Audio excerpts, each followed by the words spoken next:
on this beautiful Friday. I'll drop my cup. Hi, man. Morning thoughts. Don't do miss on YouTube. Don't do miss up. Shout out to the people going out to work this morning. Shout out to the people coming in from work this morning. Extra special big up shout out to the people who work multiple jobs. I have the utmost respect for you. Shout out to my entrepreneurs, my stay-at-home moms and pops, my retirees. Shout out to the drivers. Shout out to the Uber driver, Lyft driver, truck driver, taxi drivers, food delivery drivers, route town and long distance truck drivers. Shout out to the crossing guards and the school teachers, law enforcement personnel, medical field personnel, military personnel, payroll attendees, restaurant servers, bus boys. Shout out to AC techs, engineers. Shout out to did I say school teachers and students? Shout out to strippers in strip clubs. Shout out to barbers in barbershops and hairdressers in beauty salons. Or shout out to nail techs and whatever it is you do for a living. Shout out to you. If I didn't call your profession, you already know what it is.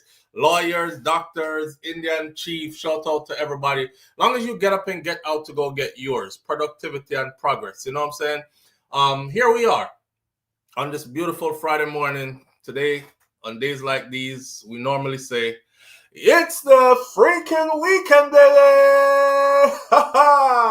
Clap it up. Made it through another week. I didn't say shout out to the people who wish good for others as much as you wish good for yourself. And I'm very conscious of that. So shout out, an extra special shout out to the people who wish good for others as much as you wish good for yourself. You're a good person if that's who you are. I don't know about y'all, but I'm happy that it's Friday. I'm super happy that it is Friday. It's the freaking weekend, baby. I'm planning on going down to the beach for a little walk, all these things. I started back at the gym this week, and I missed only one day. So I've been going every single morning. I intend to stay on it because, baby, depend the way and all these kind of things. So daddy want to look fit and ready when time new baby comes into the world, right? So she meet me like that, or he meet me like that, greet me like that kind of thing. So I'm trying to stay in shape, but it's rough because I got to get up at 2 a.m. And then I'm at the gym by 2:15. And then I'm scaling my hours back more and more. I find I used to get up at 2:30, at the gym by 3, and then 4:30 I leave the gym, come back home, shower, and then start working. Now I'm getting up at 2 a.m. So I'm at the gym by 2:15, that type of thing. If I not have to use the bathroom, if I do have to use the bathroom. My body is funny, TMI. My body is funny. I don't know if my body is the only one that's like that, but as soon as I wake up, I have to do a number one for sure. I'm peeing, and if I'm not peeing, I'm 1 and 2. That means my body just empty out everything, which is good. It's good because I'm not retain waste. You know what I'm saying? But if it ain't that, I'm at the gym. You don't get the drift. So when weekend come, I'm happy when the weekend gets here because I actually get to sleep in a little bit. And to tell you the truth, I still don't sleep in. My daughter is like, when are you going to stop working? Still don't sleep in. It's the weekend. I get up early before everybody else and get in a couple of projects done and stuff before people. I saw it go. Me not complain. I'm glad. I'm happy I have the opportunity to do it. Thank God I'm fit and healthy and strong and can do it and all these things. Me I try to put a positive spin on the thing, right?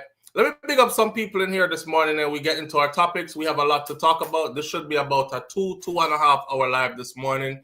And then we're going to cut it off right there. So shout out to Nans. Nans, thank you for being the first one in this morning. Good morning to you as well. Nisha is in the building with us this morning as well. Good morning, Nisha. Thank you for being here. Miss Goldie Robinson is in the building this morning. Miss Goldie Robinson, thank you for being here. I appreciate you greatly. Sonia Unstoppable, I haven't seen you in a while. I hope all is well with you. Thank you for being here. Says morning SouFlo and family, and it's the freaking weekend. Simon G is in the building with us this morning. Thank you for being here, Simon. Great Goodies is also here this morning. Patricia Jackson is with us this morning. Rosalind Smichael is with us this morning. Every time I hear the name Rosalind Smichael, I think we are related.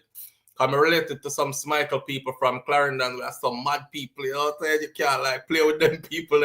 I have jokes about that side of our family, you know, because them people that don't play. And how I found out that it was my family, and I'm talking about close family too. How we find out, see, our family is a beating. Like 5 hours we went to go gang up on, let me see, Terry, me, that one. Yeah, four of us went to go gang up on one person, and the one that we get beat up. and we found out that it was our cousin, our close cousin at that, and that family is our close family by my mom's side. So, but big up to the Smichael them, from Clarendon. So Rosalind Smichael, every time I see your name, I'm like, I wonder if she come from Clarendon. I wonder if she come from my part. Anyway, Sharon Spence, big up yourself. Thank you for being here this morning. Anthony Vaz, big up yourself. Penals, 1, 2, 3. Some can't stop. Seprilis, 1, 2, 3. Grace James is in the building with us. Senior Sexy is in the building with us this morning. Mistress B Talks Health and Wellness with a Twist is in the building with us this morning. Wayne Nathan is here as well. And we know 5 Feels 63 is checking in all the way from the UK. Big up yourself. Thank you for being here, family. Who else is here? BM says, morning, blessings, everyone. It's the freaking weekend, baby, and it's a blessing to be here. It's a blessing to be here and a blessing to be free. Some people lock up. Boy. Nisha, big up yourself. It's the weekend. Penals 1, 2, 3. Penals 1, 2, 3 finally put a picture on there. Penals, is that you? Me too, as I go on holiday from Monday for 2 weeks. Oh, big up to you. I know, man, them responsibilities be on you like when you get a little break. So enjoy your holiday and make sure you actually have a holiday. Most of us have holidays. We come back from our holiday break wanting a holiday. I explained this before, right? Like, the best holidays to have is like a staycation. Stay at home, do nothing. Don't answer your phone unless you really feel like it. Don't do anything. Just lay low. Get up every day. Leave the bed. Go to the couch. Relax. That's the best way to get some true relaxation and rejuvenation. Anytime you take up yourself, talk about you gone to some new place or you gone back to Jamaica, beer excursions. Then you come back, you want to climb waterfalls, you want to go four-wheeling, you want to go swimming this place you never been before, you want to dine over here, you want to run over there, you want to see 1,000 people before you leave, and you come back home feeling tired as hell. Like, damn, that's what I do with my vacation. Now I need a vacation. Boy, I saw it go still. Either way, enjoy your vacation. Jerome is in the building this morning. If I didn't put your name on the screen or if I didn't big you up and say your name, KK, Jason Jones, thank you for being here this morning as well. BM is in the building. Thank you for being here as well. Friends is in the building as well. Thank you for being here, Jazzy Lady. Bad Dolly, thank you for being here. Bad Dolly 261 is in the building with us this morning as well. Unstoppable Josh is here this morning, along with Unstoppable Sonia is in the building this morning as well. Thank you for being here. And who else there? All right. Let's get into our DR is in the building, and Onika St. John is in the building this morning, and DR is in the building this morning. Let's get into our topics. We have a lot of stuff to talk about this morning. I see there's information, updated information about new stuff that Jayden Smith's family is now saying. Jayden has been missing now for 3 weeks. We're talking about the young youth from, he's 12 years old, from Manchester, Jamaica, that went missing. Remember the whole story about the baby femur being broken, and his auntie said she went in the room and she didn't talk harsh to Jayden. She just said, Jayden, if you're going to be playing with the baby, you have to be a bit more careful than that. And that's all she said. And we said, no, Jamaican don't talk like that, especially if you are a 12-year-old in the room with a baby where the baby femur just broke. Femur is that bone that goes from your hip to your knee. Is the bone that connects your leg to your hip and that connects the rest of you to your lower half of your body, right? The biggest bone in your body, your femur bone, the baby broke that. femur bone don't have no joint in it, so you could imagine the kind of pain that baby was in when that baby snapped the biggest bone in its body. And for a Jamaican auntie, mother to go around there and say, Jayden, if you're gonna play with the baby, you just have to be more careful. I wasn't buying that.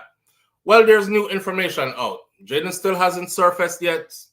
And, you know, people are getting more worried. Is he okay? Is he alive? All this other stuff.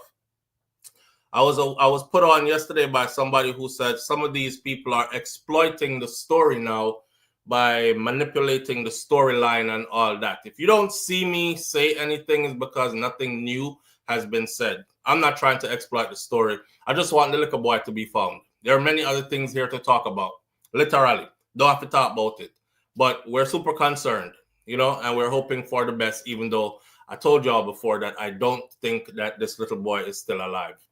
Anyway, that is one of the stories we're going to talk about this morning. They want all of P. Diddy's freak-off tapes. These people are weird. Nah, them people are weird for real, right? Because Diddy is already sentenced. He's already doing his time. And now they're making demands within the law for his freak-off tapes, that he must surrender all his freak-off tapes. What are they going to do with these freak-off tapes? That's like me coming to you and saying, you and your man did do some videos, and I want those videos. You know damn well I'm not going to just destroy them, right? I'm going to be looking at them saying, let me see what Dorothy T did that do over here. So, damn, that's Anika St. John. What she going with? That never know, so she could have get down like that, you know.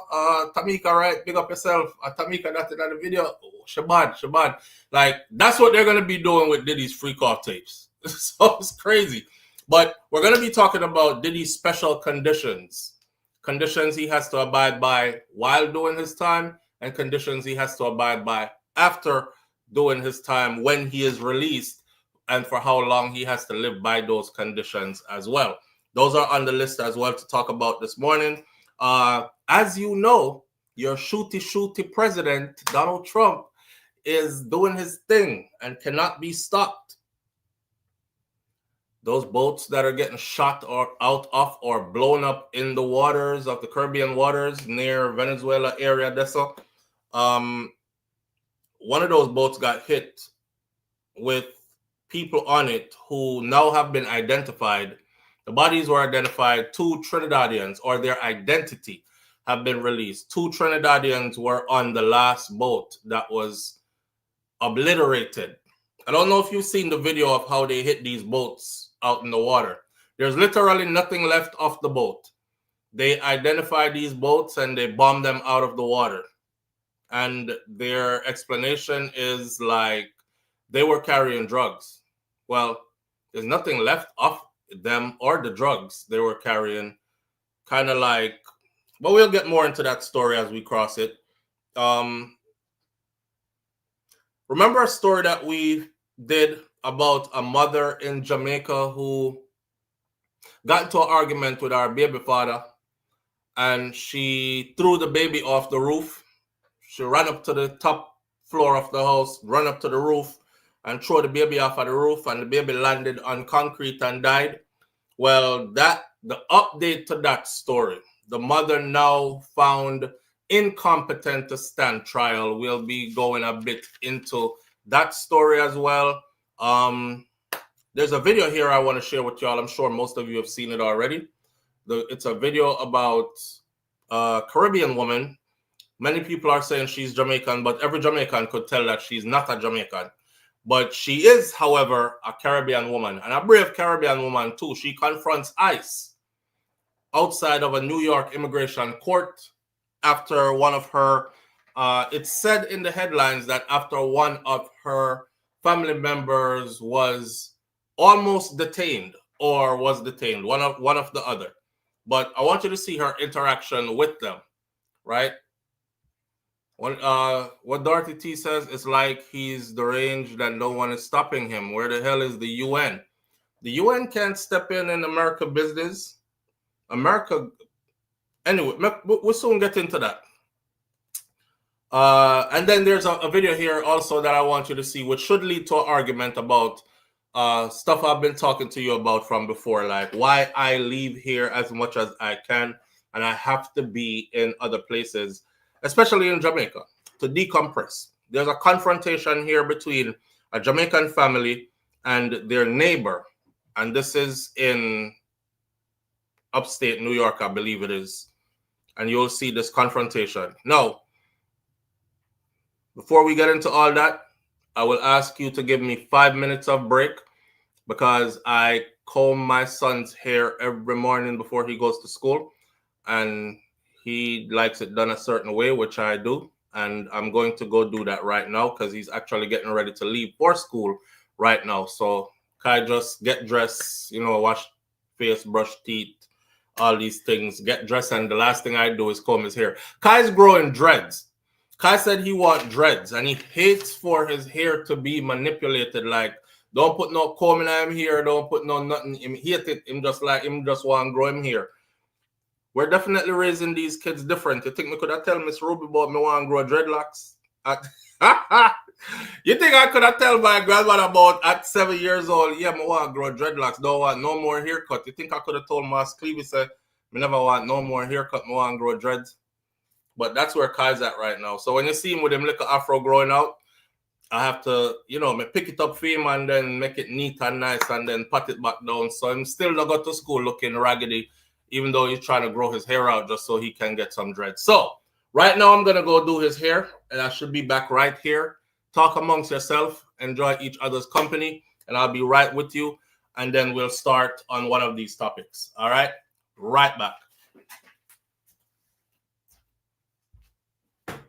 Pop, you ready?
All right. I brought Kai back with me too. So here we are. Somebody said we're so obedient. Love it. Thank you for waiting. I appreciate it. I brought Kai back with me too. So Papa with him here. He's growing out his hair. Him soon turn dreadlocks. Somebody said Kai is your twin. If you think Kai looks like me, like really look like me, put a 1 in the comment section for me real quick. Let me see something. Let me see how much you look like me, or how much people think you look like me. Do y'all think Kai looks like me? Like he really looks like me? 1. He is. Nan says he is. Yes. 1, 1, 1. Look. 1. Hi, beautiful. What happened, mommy? You want to get on the screen? Oh, jeez. Malani, even the neck. LOL. She said even the neck. Yo, definitely a twin. Okay, so I got this picture in the house, right? This is about 21-year-old me. This is about 21-year-old me. This is the me that I think Kai really looks like right here. This version of me is what I think Kai really look like.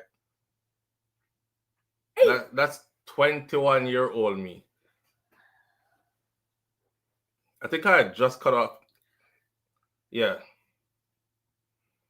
That version there right this one. But I said Jesus. Exactly. Yeah. Mama. Hi, beautiful. Mama. Fix your bag. All right, Papa, I love you. You want to say hi, Mommy? Hi. Oh, you're over here on this one. Say hi, everybody. Hi. All right, this is beautiful Malani, and the kids are going off to school right now. So I'm saying my have a good days, not goodbyes, and sending them off so we can get into a topic and talk about the things that we want to talk about. All your children look just like you. Think Jayden is definitely your twin. JJ? Who's that? Who's that, Daddy? I love it. Who is that, Mommy? It's the comments. That's, you see all these people over here. Grace James says, so I put the comments right there, and then they pop up on the screen. See, somebody right here says, hi, princess. Right there. Hi, P-Niles, wave. Say hi. All right, you got to go. You're late. I love you. Love you. Oh, Melanie, you ain't giving me my hug. What, babe? You find them? What about them? On the, I think they're in the laundry room or in the garage on the machine. Why? Really? All right. Have a good day, okay? I'll come pick you up.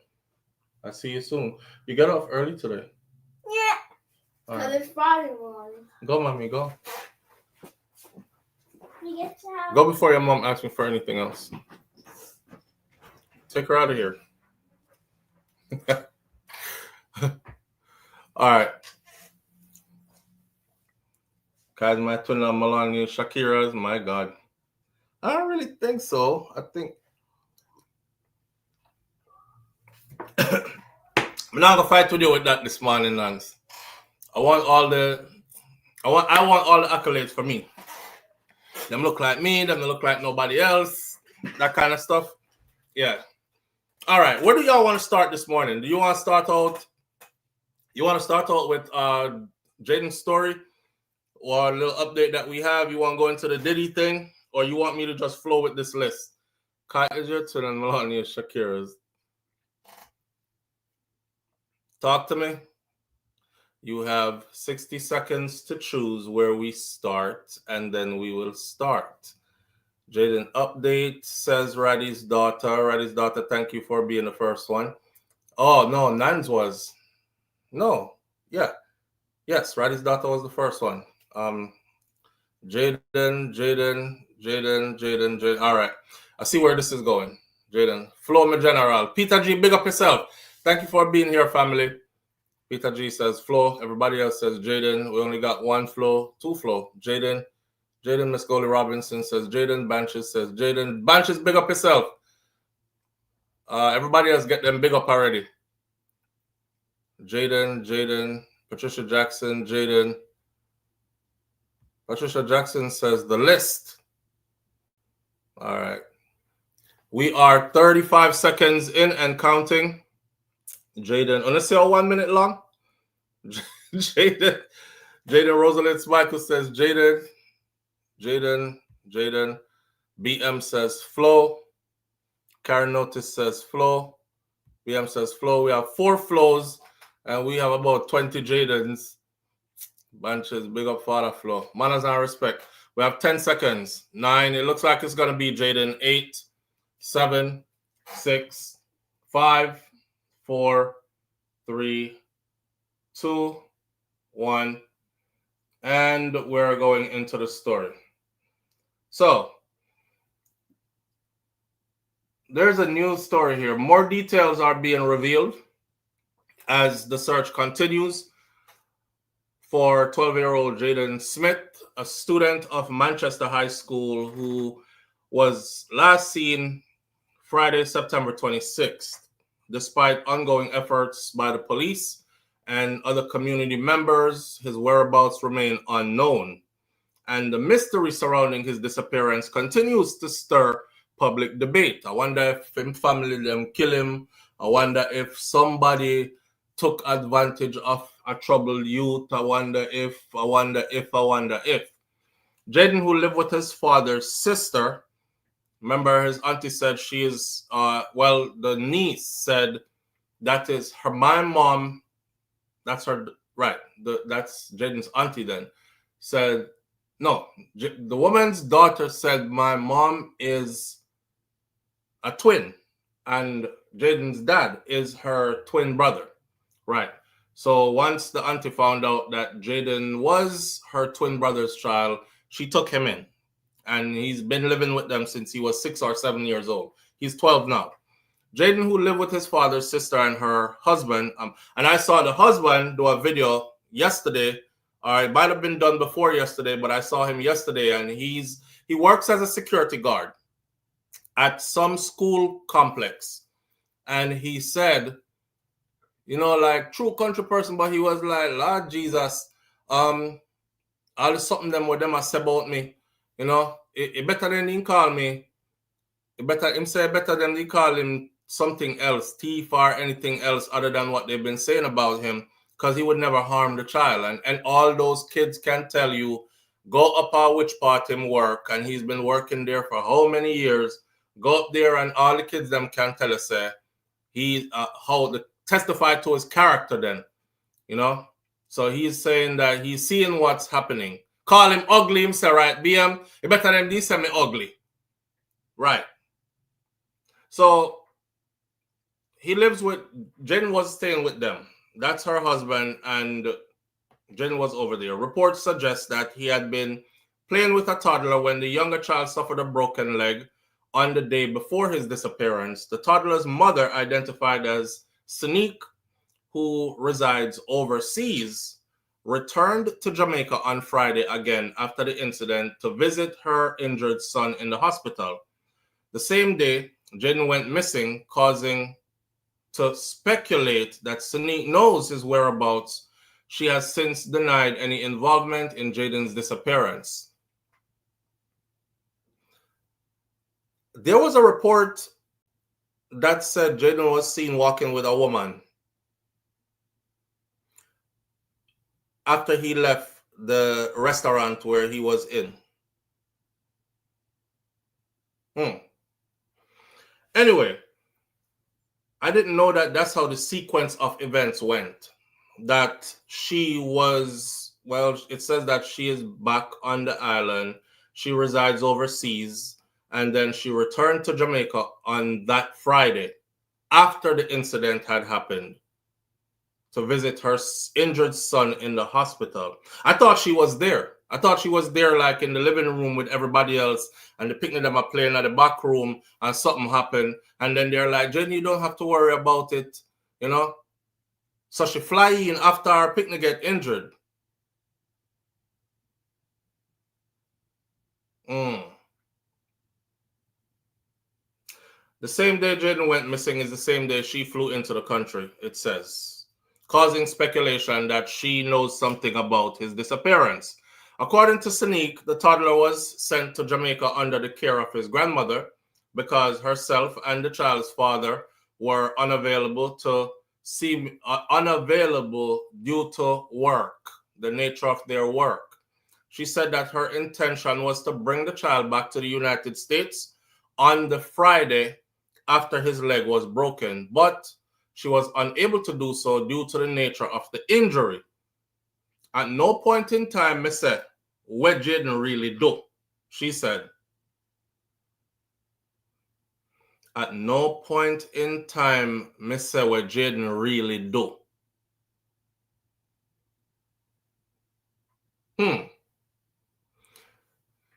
Remember her last statement where she said, Jayden is not that kind of kid, so I would have never even have suspected him to, like I would have never think that him would have even harmed the baby. So that wouldn't be in my mind at all anyways. That was along the lines of what she first said, right? Now it's at no point in time me say what Jayden really do. Still claiming she has no reason to harm him. In a recent live stream that took place a few hours ago, family members explained that Jayden and the toddler had been playing in the living room when the younger child fell and was injured. So the last story was they was in the bedroom and the family was out in the living room and the child jumped off of the bed. And now the story is that they were playing in the living room.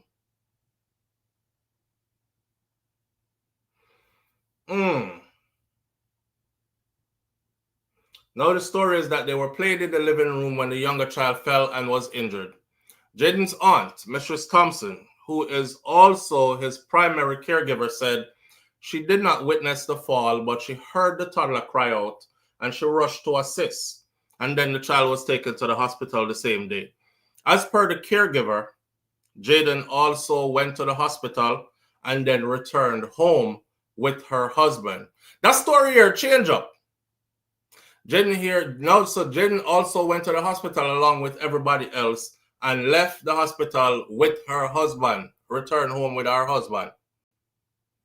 And then he did attend school the following day on Friday. Remember, Jayden was last seen wearing his uniform at 6 o'clock in the morning, 6:30 in the morning at home, and had not been seen or heard from since. And then a report came, said he was seen on surveillance video at a restaurant where he handed over his umbrella to one of his friends and was waiting. And the friend said, him asked him and him said, I wait on him cousin. And then like 2 days later, they said another surveillance video saw him at a furniture store and he was soaking wet and he walked into the furniture store but walked out pretty quickly. But instead of going through the front area, gate area where everybody would come and go, he went through the back part of the furniture store, and that was the last sighting of him. They said that Jayden he was there. He went to the hospital with them when the child leg broke, and he left the hospital with her husband and went home. And then he attended school the following day. The family says that Jayden went to school without his mobile phone that day also. Whole heap of stuff now add up here, so. Whole heap of stuff is not adding up here. Whole heap of stuff ain't adding up here. No, it's more than ever not adding up.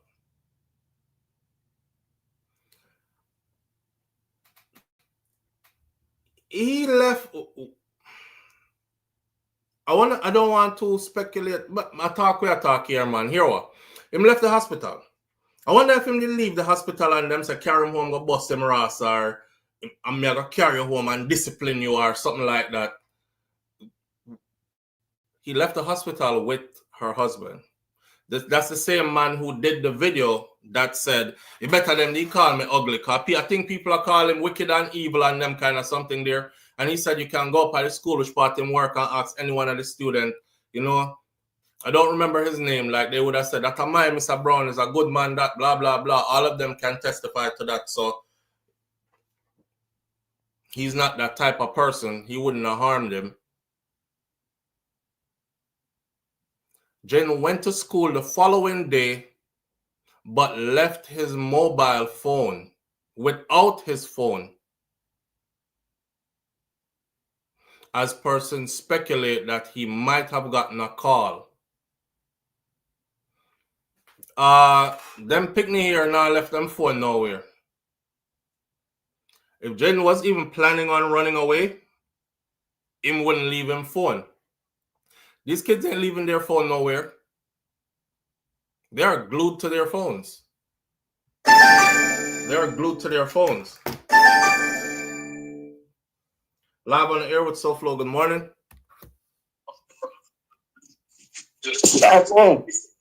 Live on the air with SouFLo. Good morning. Good morning, SouFLo. Good morning, family. How you doing? Good.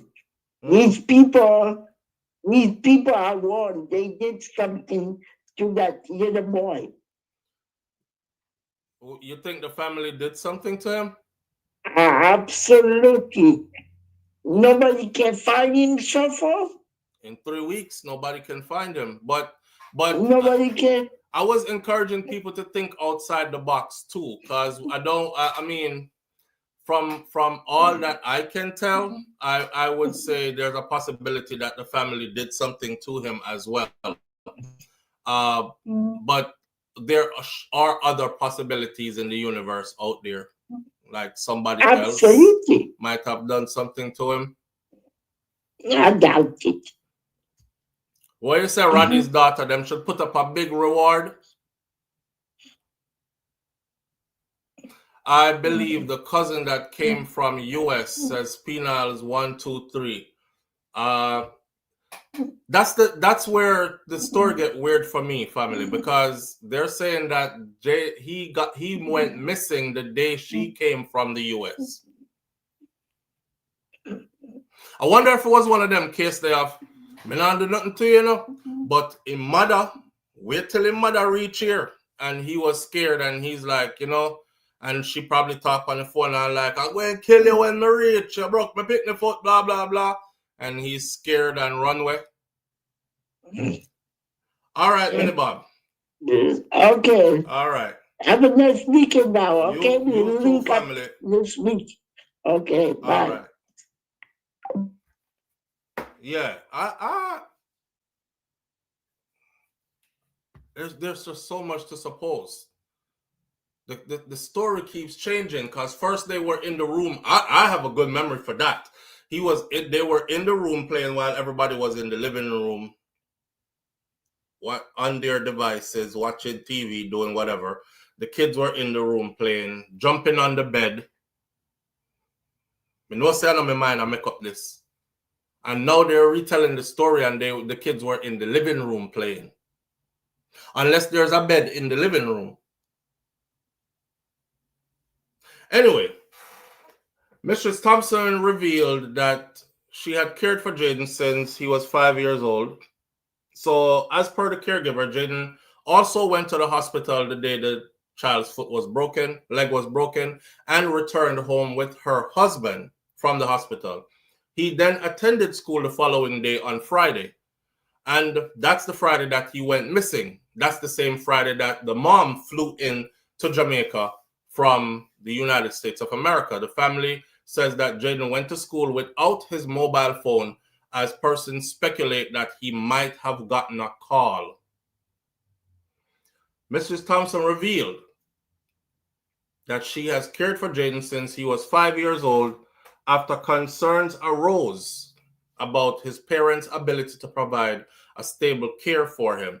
Jayden is my twin brother's son, she said, adding that the Child Development Agency, or CDA, had considered taking custody of him before she stepped in. So he was going to the state, and she stepped in and took him. Now, since Jayden's disappearance, speculations has spread online with many Jamaicans questioning the sequence of events. You see, some have pointed to the timing of the mother's visit to Jamaica, as Jayden went missing on the same day she arrived on the island. However, she still is strongly denying any wrongdoing, accusing the Jamaica Constabulary Force of unfairly targeting her family amid this public scrutiny. You're bright. On the note, so one time the Jamaica Constabulary Force do foolishness and friggery, I say it. But targeting the family, let me tell you what. First of all, just the fact that you're offended says a lot to me. I would have been like, come dig up everywhere. Turn over every bed in the house, dig up the concrete in the living room floor, dig up the whole of our backyard, dig up down in the gully, dig up everywhere around us.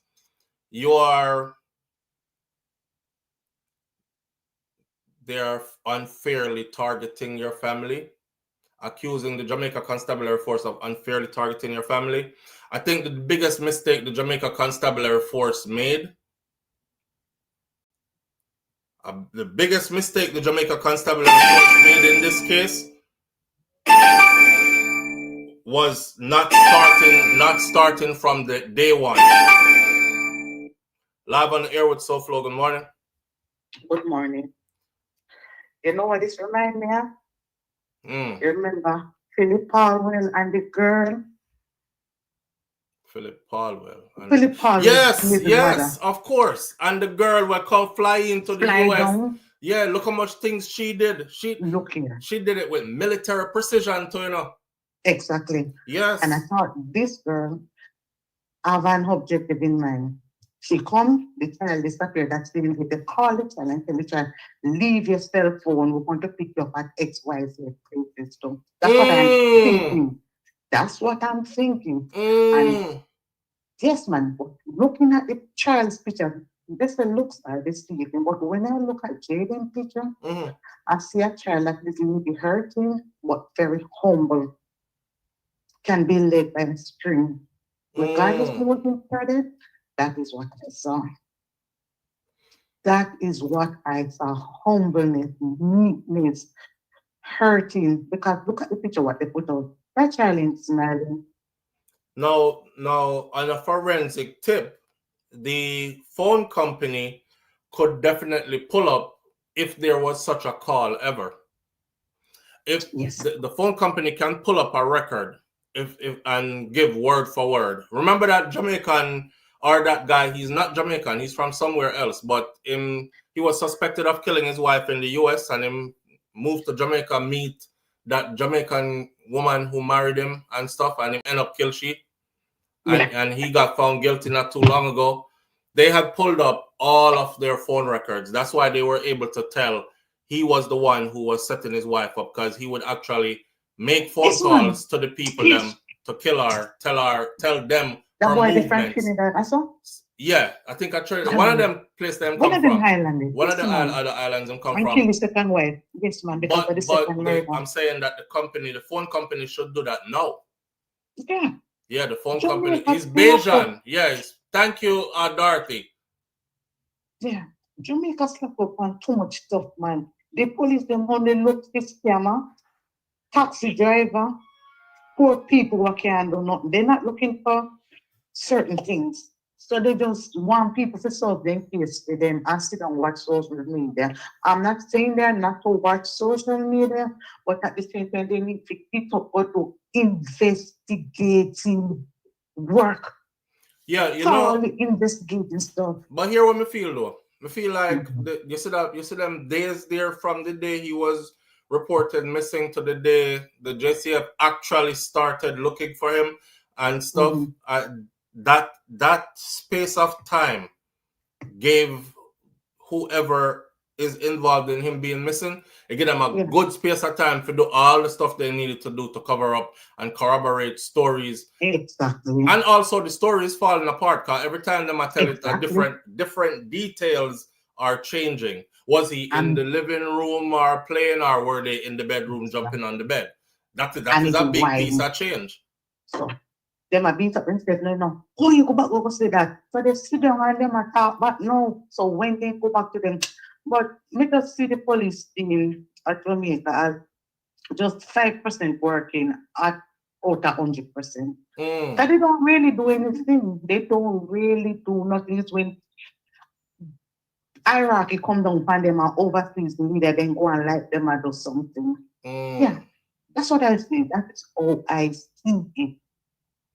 They sit down and in a station, drive the cars under the human yard, Ghana bar, do all sorts of nonsense other than the work what they should be doing. That's how I see that me know. That's why I say that.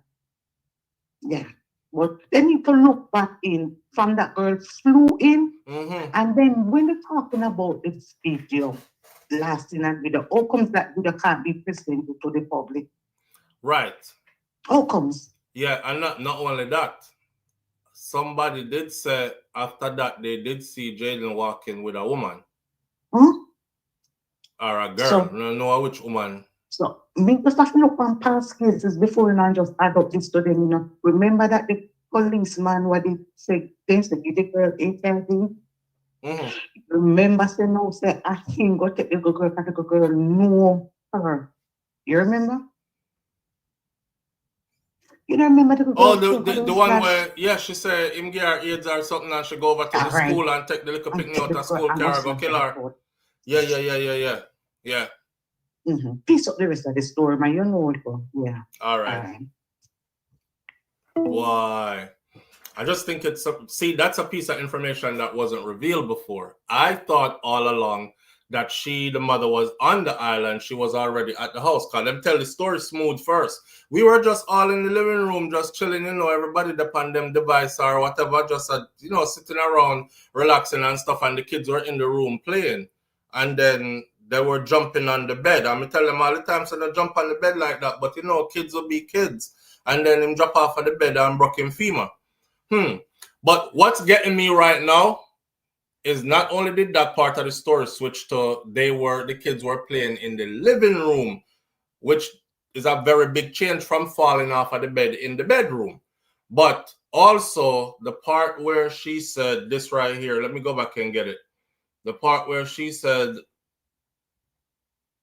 like she said, I haven't even said all of what Jayden did. That part there. The toddler mother identified Sneak, who resides overseas, returned to Jamaica that same Friday. After the incident happened, she arrived to visit her child in the hospital the same day Jayden went missing. Caused to speculate that Sneak knows his whereabouts, and she has since denied any involvement in his disappearance. At no point in time, me say what Jayden really do.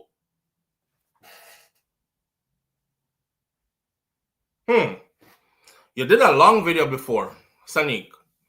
I'm not coming at you sideways if you see this, because I know she go see it, because it's one of those, they obviously pay attention to social media and somebody is going to say, yo, them a talk about you over on SouFLoTV.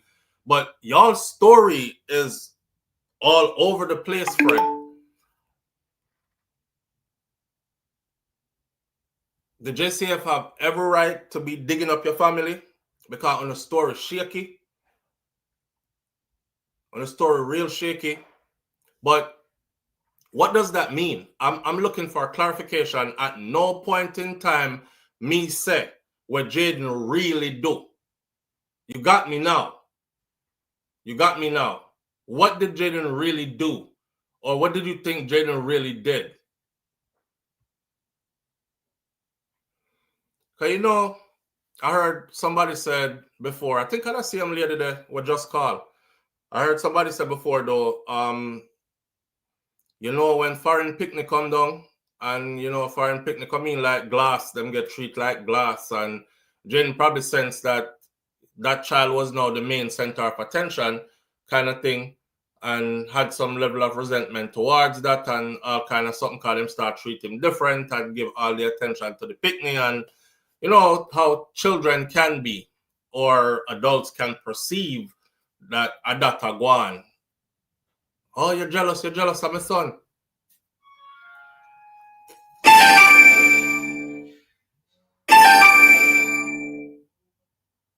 Live on the air with SouFLo. Good morning. Hi, SouFLo. Good morning. Good morning.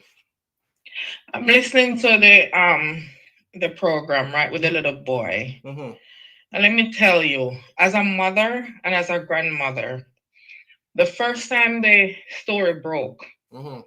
and you look at that little boy picture, and I look at the picture, my stomach turned as a mother. You know that feeling of a mother when something happened to your child?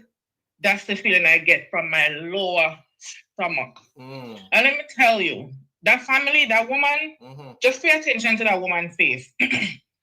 She know exactly what happened to the child. The auntie. The auntie. But yes. you think just look at her. Like she's shielding her daughter or something? She is shielding her daughter. She is. The woman don't have no remorse on her. Just pay attention. Just look at her. You get what I'm saying? They know exactly what they did to that little boy. And I've been following the story closely. I hear L.A. Lewis went down there and questioning the husband. Mm-hmm. And his story is flipping and flopping and flipping and flopping and going around the turn, around the corner and curb, trying to shield the stepdaughter. And I want you to pay attention. Just listen to this L.A. Lewis interview with that man, and you will see the different inconsistencies with his story. You see what I'm saying? Mm. They know exactly. But what I'm begging Jamaica to do, don't let this one, don't let it go unpunished. You know why? That poor little boy was adopted. And stories are out there with the advantage and the stuff that they take of this little boy in the household over there. And if you notice, the community Wait, what kind is of not stories? saying much. What kind of stories are out there? What have you heard? What I've heard is that he was in the house and he was like a slave. Like everything, he was the one doing all the chores in the house and stuff like that. And if you look at the picture with that little boy, he's a sad. Just pay attention, so look in the little boy. Look through his soul. That little boy was so sad and unhappy in that household. And from looking at it, you can see that that child was not a happy child. He was going through a lot. You get what I'm saying? And I'm begging Jamaica, trust me, demonstrate, do everything that we need to do to give this little boy some form of justice. Because you know why? That woman take that child. It better she didn't make him go into the States. She take the little boy, advantage the little boy, and then her daughter fly down America, come do what she do. Because there's nobody can tell me that them not have something to do with this little boy disappearance. All of them flip-flop flabby story, but they seem wet up and this. Not but so. The sequence yes. of events, yeah. The cousin, I want you to pay attention to L.A. Lewis. L.A. Lewis asked the man, when the daughter come down from America, the woman said first it was she, the husband, and the child that was at the hospital, and they lived there. The incident happened, I think, Friday night or Thursday night, and they left there 7 o'clock or whatever Friday morning. The man said the daughter fly down and come release them. She ended up somewhere spiritually, got change her clothes at some point, but he couldn't give a definitive time as when time she left the hospital to when she got change her clothes, because they saw to L.A. Lewis a question, oh, him remember the time and him can't say specifically or whatever. And then the cousin was on a program and she says the only person that they would think of that the little boy tell the friend that would come and pick him up was that girl. Because the little boy definitely tell this classmate that the cousin I come pick him up. Them none was no other cousin what a driver or stuff to go pick up the little boy. Yes. Remember the little boy said him cousin come pick him up. Then okay. And in the video they said he was seen giving his umbrella to the friend. To the child, yeah, yes. And them asked him why him give you his umbrella. and it a rain so. And he said Right. because him say him a wait on him cousin to come pick him up. Alright. Me mama So blows Flo, and skirt. I don't, because I'm in nursing school like your wife. Congratulations to your wife. I'm still doing the same thing. So Big I up don't have yourself. time much to this thing. But I want to go on my platform. I want to champion pan Jayden. You hear me tell you? I want Jamaica come out in a full force with this little boy. Trust me. SouFLo, I want you ring it for your program every single day until the police get up out of them feet and go find what happened to this little boy. Listen up. You see the part about the cousin coming to pick him up?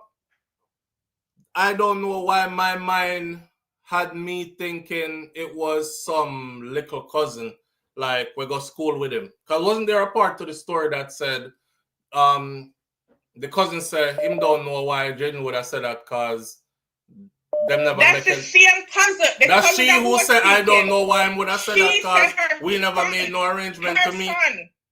Yeah, she was referring to her son because it seems as if that cousin and son and Jayden par a school. So she said she don't know why Jayden not saying cousin come pick him up because the little boy that is her son was not in school that day. I'm confused now. Listen carefully. Who for son? All right, just listen to me. Yeah. The girl who was on the program, when the question was asked, Miss D program, I listened to it thoroughly. The girl said her son, which is a cousin who was speaking on the program, and Jayden go to the same school. So it looked like my friend. Her son was not in school that day. So when Jayden said, I'm going to go with him, cousin go pick him up, she said she wouldn't know why Jayden said that because her son was not in school. So I can't say her son Jayden I go meet. Because her son was not in school that day.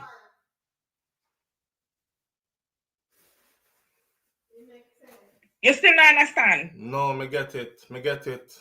Me rotted. Okay. Pay attention to the conversation. And she said, following that, the question was asked. So what cousin you think he could be referring to? And the girl said that is Shan. She said the only cousin we could refer to is that girl who is Shanique because she's the one that fly down and she's the only person that would think of who have a car. That's what I was gonna say. That's what I was gonna say. So she trick him then. Of course. Oh shit. Of course. Anyway, me going back and listen to your program. Just analyze it and go pay attention to somebody questioning. When she come from the live concert and where L.A. Lewis questioning man and put the puzzle together. All right. Talk to you later. Later. Thank you. Oh shit.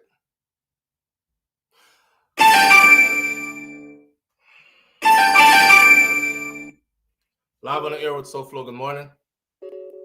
Hi, SouFLo. Good morning. Good morning, family. How you doing? I'm all right. SouFLo, you know, so the case I couldn't try long time. They couldn't find out where I'm going. Who pick up Jayden? Who pick him up? SouFLo? Who pick him up? But how we are gonna know who pick him up? How we are gonna know who pick him up? All right, SouFLo, the wicked mama, I listen to you this morning. You bet you any money to the baby when they get the broken leg. The mother, I listen to you this morning, SouFLo. SouFLo. Which part the baby father? The baby father? mother, the one who get the... You know not about the baby father coming out here, you know. SouFLo, listen to me now. She come in at Jamaica for one day, 1 day. Your baby in the hospital and you flying for just 1 day? Let me talk to you down, SouFLo. 1 day. I know say your baby in a hospital in a great pain and you're flying 1 day. She flying to come dirt Jayden. Listen to me, woman, because I know you listen to SouFLo. You see the whole your family and everybody. You want somebody bleach for you and just roll upon us the police. On the blood clot wicked no boy. Sorry, SouFLo, me heart bleed. That girl there 1 day she come in at Jamaica. Jamaica. Come do what she want to do, and I go on like she smarter than nobody. I'm damn kill it, Pitney. The story are pieced together more now to me. Just by the story is piecing together more to me now, just by certain things, like the part where she said, "I'll know me not talk what Jayden really do." See, that heightened my senses now, because she do a video before where she said, I would never even look at Jayden as the kind of person to do anything to the baby, because Jayden is not that type of kid. So how did that go from that to her saying, I'll know me not at no point in time, me have to read it exactly, it said, because I don't want nobody dash nothing for me. At no point in time, me say what Jayden really do. What is that? One day you're coming to Jamaica. Any good investigator one terrorize a girl and terrorize her and get out the truth. Why you came into the island one day? Why you come to do so? The girl, me know you listen. Call it for SouFLo, me know you listen. Have a nice day, SouFLo. All right, my friend. At no point in time, me say what Jayden really do. That don't have no. That don't have no. That don't have you, I think. I'm telling you what I'm thinking. Live on the air with SouFLo, good morning. All right. Yeah. Live on the air with SouFLo, good morning. SouFLo. Yeah, family, what going on? You still on that Jayden topic, right? Yeah. Walk with me, right? Walking with you. They say everybody, the 2-year-old mom, do whatever she did, right? Check into this part of the line, right? Some people are saying that, yes. They're saying that. Hear me out now and walk with me. Mm-hmm. They say when she flying Friday, right? Mm-hmm. She land in Montego Bay. Mm-hmm. From Montego Bay to Mandeville, they say it's a 3 to 3.5 hour drive, right? Mm-hmm. She landed about 2:30. What time would she get to the Mandeville if she leaving from Montego Bay? Sometime around 5:36 maybe. Okay. What time they last said they seen Jayden? What time did they last say they saw him? That day? Well, yeah. The day she landed. The last time they said they saw Jayden was later on in the evening, because he was seen at the furniture store. About 5:30. Yeah. Would she make it to Mandeville at that time after checking out and drive 3.5 hours? If she came in at what time? If she land at 2:30, check out, get your car, rental, head to Mandeville from Montego Bay. Yeah. Because she got to land at some airport. Yeah. She could make it. Okay, that's one. Second, there's a video there. I sent you a link yesterday, right? You sent me the link where? With it on your WhatsApp. Okay. They were on a live with the aunt, the mother, and the auntie who's taking care of Jayden, right? Mm-hmm. Shanika, or whatever she named, she said she ain't see Jayden, because when she landed, she went straight to the hospital and she never left the hospital from Friday. She stayed there right up until Wednesday. I just say, look into that if she never left the hospital. You get your answer if she did something to him or not. Right. So if she said she stayed there from Friday till Wednesday, you notice the last caller that called, that is super emotional. That caller said she only flying to the country for 1 day. So people have their information off out in the public space, and I'm not trying to be a part of the misinformed. You see what I said? Yeah. So my question is the same questions you're asking. What time she came in to the country, where she landed, and did she meet up with Jayden? These are the questions I have. Did she meet up with Jayden? And also, I want to know how long she was there before she left. Yeah, but there's a video there where they did a live with 3 family members on one call, and the question was asking, and she said Mm-hmm. She landed Friday evening. Mm-hmm. Montego Which was Bay, the went day to the Jayden went hospital. missing. The same day. Same day he was last seen, yes. Yeah. She said she let it seem like she never seen him. That's why she's saying, oh no, she don't say ask him what really happened. You know what I mean? Yeah, she make it seem like she never seen him that Friday or Saturday or Sunday or Monday. And she left or Tuesday and she left the Wednesday. So she ain't seen him none at all. So That's she basically made what it she's seem saying. like she absolutely never saw him at all. Yes, and she landed Friday. She went to the hospital to release her mother to go home to shower and do whatever. Mm-hmm. And she stayed at the hospital. Well, they transferred to a different hospital. The one that they went to in Mandeville, they don't look after children. But after they got seen and everything, they went to a different hospital. And she stayed at that hospital from Friday right up until Wednesday when she left. Check into that story. Pretty sure the hospital have camera. Was she there from Friday to Wednesday? Yeah. If she was there, then I see she exactly rules what out. You get what I'm saying? Yeah, I see exactly what you're saying. If she I'll send absolutely you the did link not on your see him, WhatsApp. if she absolutely did not see him and she was really where she said she was, there would be some proof there if the camera has if the hospital has cameras, right? Yeah, that would have ruled her And out. that would That rule she her ain't did out. nothing to him. Yeah, that story I would check in if she was actually here from Friday evening to Wednesday. Hospital got a lot of workers and people could verify that. You know what I'm saying?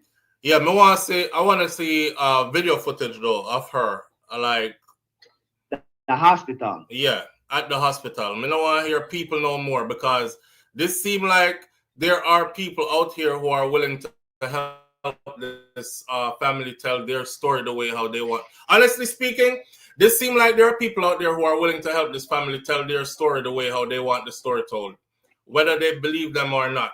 You know what I'm saying? So there are people who are willing to say, me see him down there, so I see him up here, so I call to him and him run. And me see him over there, so and we don't know who these people are and how they're related to the family. You know, we're just getting all these different, this one tell me this and that one said they saw him over there and this one say he was here, but if she had help from bigger boys or older guys, she would have grabbed him, but him run when me call him name, like he disappeared in nearby bushes type of thing. I don't really trust nobody else. I want to see some camera, some footage. That is her entering the hospital. This is the point of entry to the hospital. All point of entry and exit from that hospital is under camera surveillance, and there are no video footage of her leaving around that time period to go anywhere. She stayed in the hospital until the time she said she stayed there. Then I would rule her out. I'm willing to bet, brother. I'm willing to bet at the hospital they don't have no camera.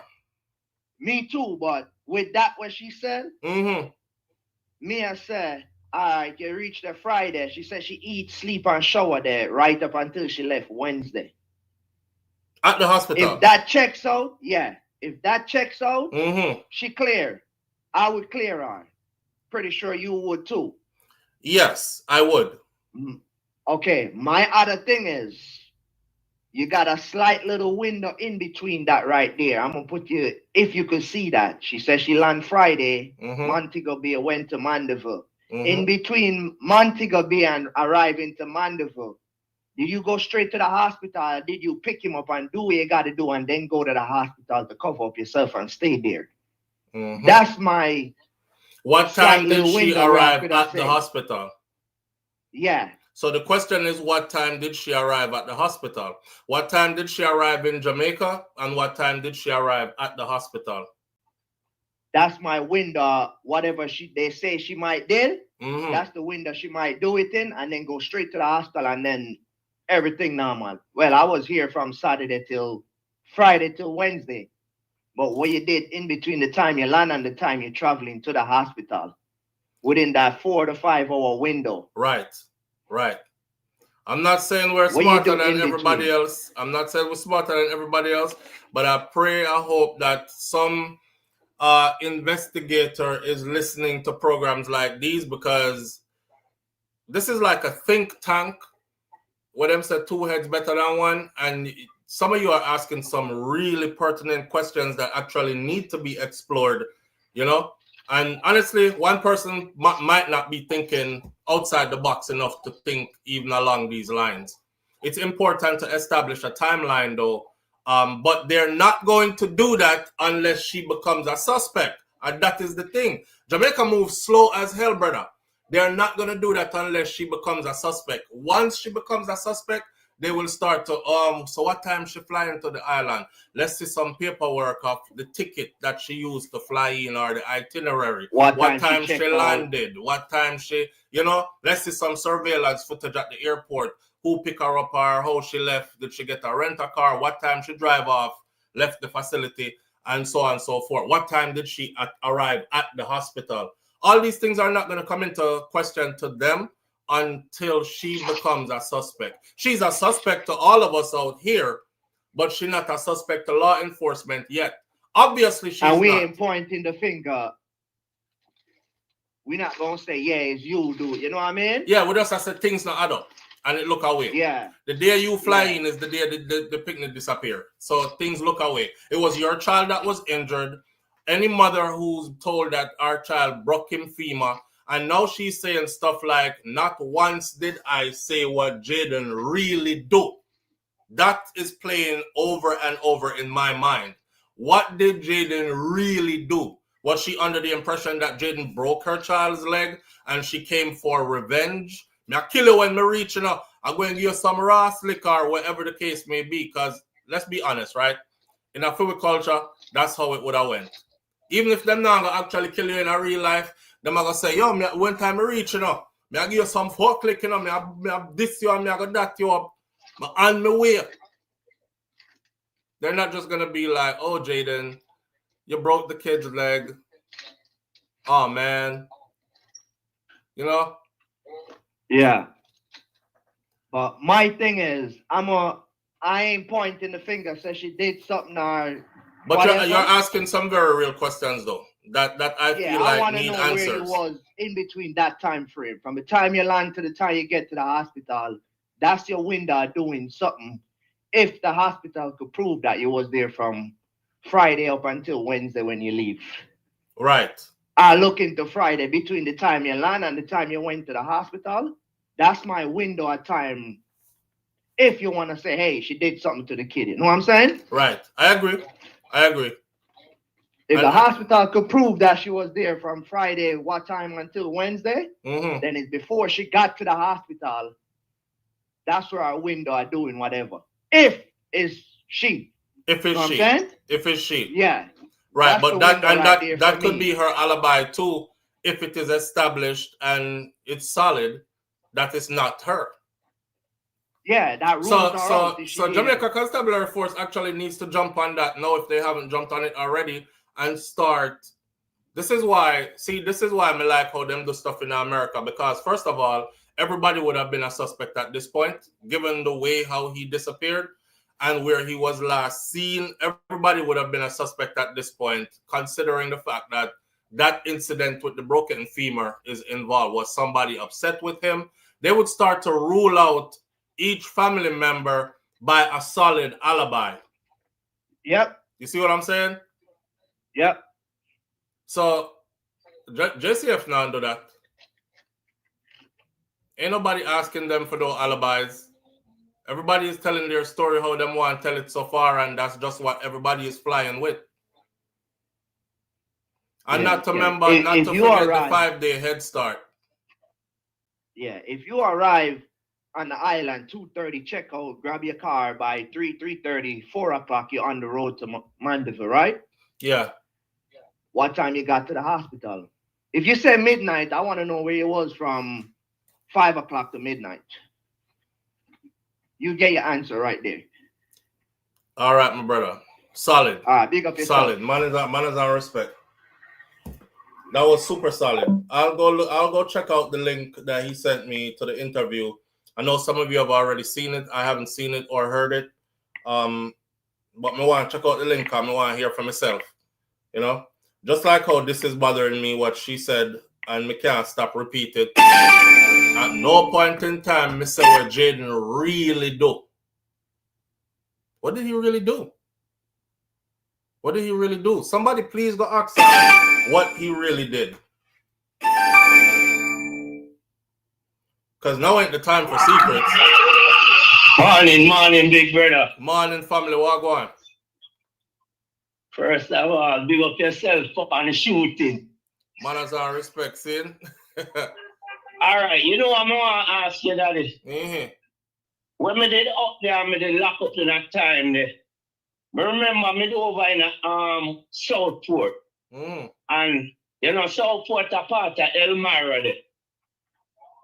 And then they use Google Earth, lock up some man, you know, a thing named Google Earth. Yeah, man. It have like a 3-day delay, but them have the man, them use it and catch the man, them a sell drugs out there. And them never have to go park up no car or nothing. See. So me I ask you now, them still have Google Earth. They still have Google Earth, of course. So how come nobody that I just America want to use them thing there? Boy, Jamaica behind in a lot of ways, you know. Because it's a 3-day delay, you know, but if the youth did stand up there and I wait for somebody, Google Earth it, just Google it, the time and the location when the picnic did there. And it will show you who pick him up. But me don't know them things they still out there like that. Me don't know. You don't know if Jamaica have them levels of technology there? No, well, anybody supposed to can use Google Earth. Right. So me don't know why them now. But law enforcement have a different, a more in-depth use of Google Earth than regular people do, bro. All right, see there? Yeah. So me don't know. Me just throw that out there.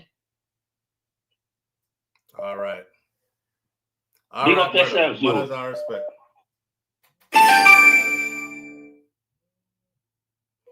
Live on the air with SouFLo. Good morning. Hi, SouFLo. I don't want to bombard you. But you see the gentleman that called to say the girl said she flying. She never leave the hospital. Mm-hmm.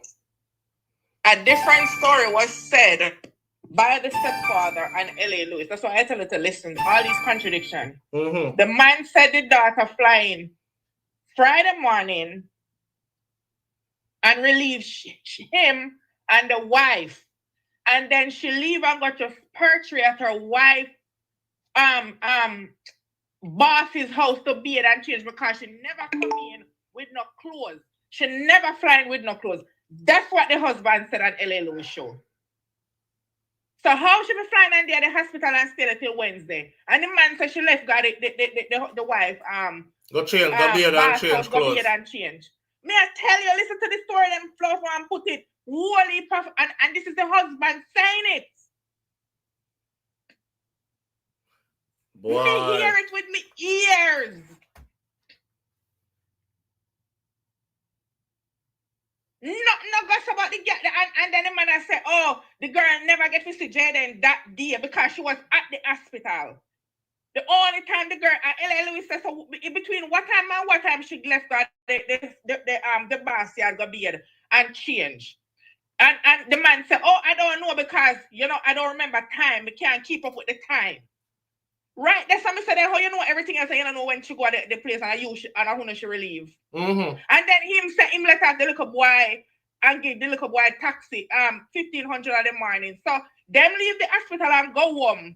Go make Jayden change and bathe. Because Jayden did at the hospital, them said to Yeah, that's what I read. That's all. Yeah, and him give $1,500. So how so much story? How? No, them I said Jayden leave the hospital with our husband. Yeah. And went home. Yeah. And go school and the then next the girl morning. The girl flying and come relieve the mother. And at the same time, because at morning she not come with no clothes in Jamaica. She just take one suit of clothes, the one she have on her back and fly down there without no clothes at all.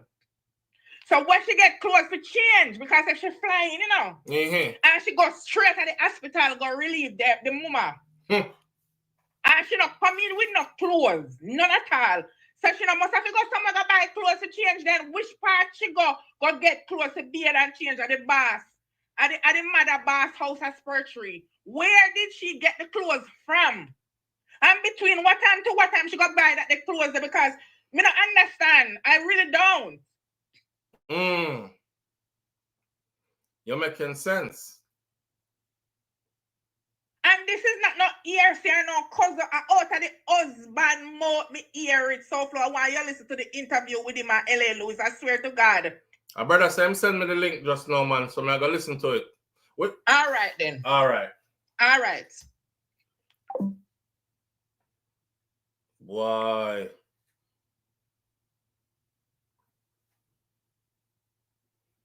It don't look good on the family, you know.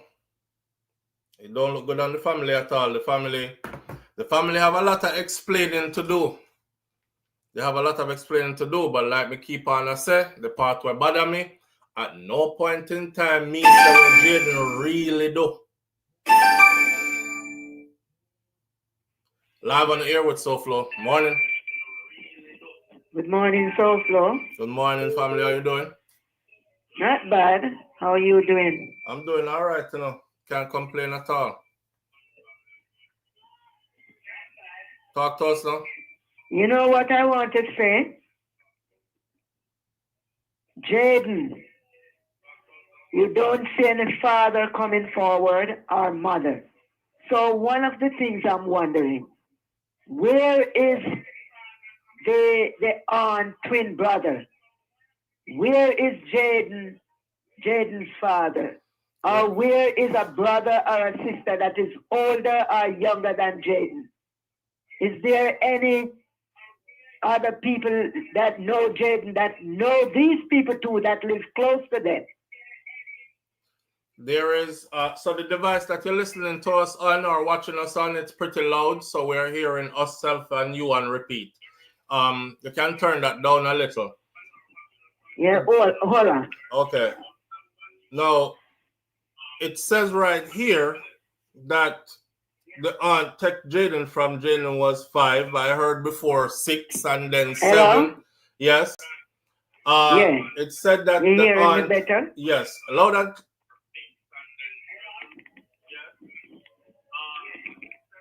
What are you listening to us on? Yeah, so I'm thinking, where's Jayden's father, the twin brother of that aunt? And where is his mother? She might have had clothes at her mother's house already, DR says, but she never went to her mother's house. Jayden, according to their story, went home. So this is made to look like Jayden would have went home, left the hospital with her husband, while this cousin was heading to the hospital, so they would not have crossed paths. And if she had went to the house, she would have seen Jayden there, because that's where Jayden went with her husband when they left the hospital, Hello? according to this. Hello? Yeah.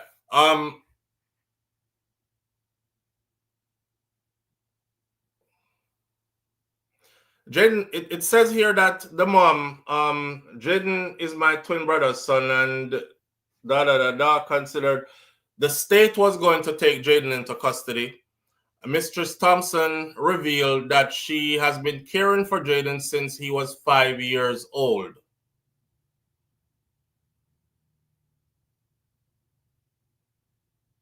After concerns arose about his parents' ability to provide stable care for him. That's what it says. So we're asking about his parents and where his parents is. Where is her twin brother, which is Jayden's father? We don't see him in the picture. We don't see him coming forth saying, my son missing. We don't hear anything about Jayden's mother.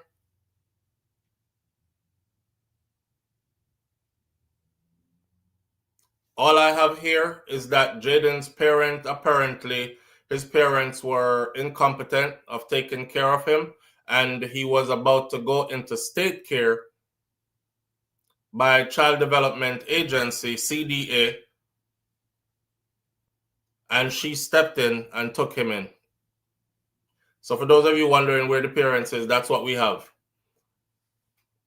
But that's what I said, the story keep on a change, because the same cousin, what's your name, yeah, who for picnic broke, Shanique, Shanique also did a video. In the video, she said that is my mom's twin brother, and that's Jayden's father. My mom is his twin sister, somewhere along those lines. But she also said that he is helping to take care of Jayden too.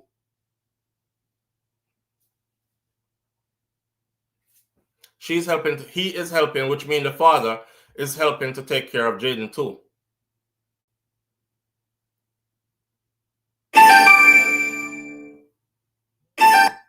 Live on the air with SouFLo. Good morning. Morning, Flo. How you doing? My good brother. How you doing this morning? I'm all right. Very rough, but we still can't get past the fact that when the lady came out and said, Jayden, just be careful how you play with the baby. Just be careful how you play with the baby. Flo, if you're an outstanding child, get pure A's and you get all the awards in school, you still get beaten, so you feel no better. You're just gonna, if you break a TV or a figure or something in the house, most likely you're gonna get beat, much less. Broke leg. Yeah, broke leg. On a baby. And any mother in America, she go say, wait till me reach down there. Your mama no want you. Not even your papa no want you. And you go make me pick me walk, limp, me and you. I just don't find you just calm about something like that. Anybody would have been upset. And go ahead. Jerome, you know what the femur there, right? Yeah. I'll ask any medical professional about the pain that a human feel when a femur bone broke. Matter of fact, anyone of you in here, just punch yourself really hard in midway in between in your thigh. Midway in your thigh, just thump this real hard. And you never broke it. You see that pain there? So imagine your femur breaking. That's the response that a child would give if a femur breaks is not the kind of response that would make any Jamaican parent come in the room and say, you have to be more careful when you're playing with the baby. All right, everybody, let's get dressed and take the baby to the hospital. Something might be wrong. Because that child gonna be in a lot of pain. That child is gonna ball like him a dead. Every pain the child in you as a parent, your child feel it and you say, nah, go so you know. I've seen professional athletes break their femurs and our car accident victim break them femur, and they literally have to like put them out quick. They literally have to like sedate them quickly. It's the biggest bone in the human body.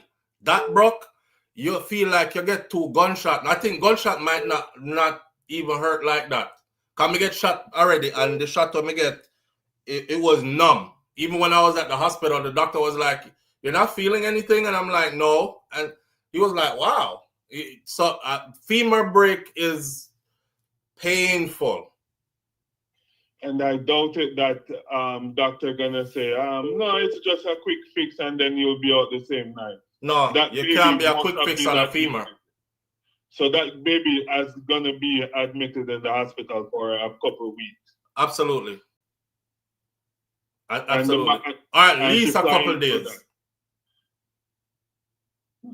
She come in anger. She come in anger.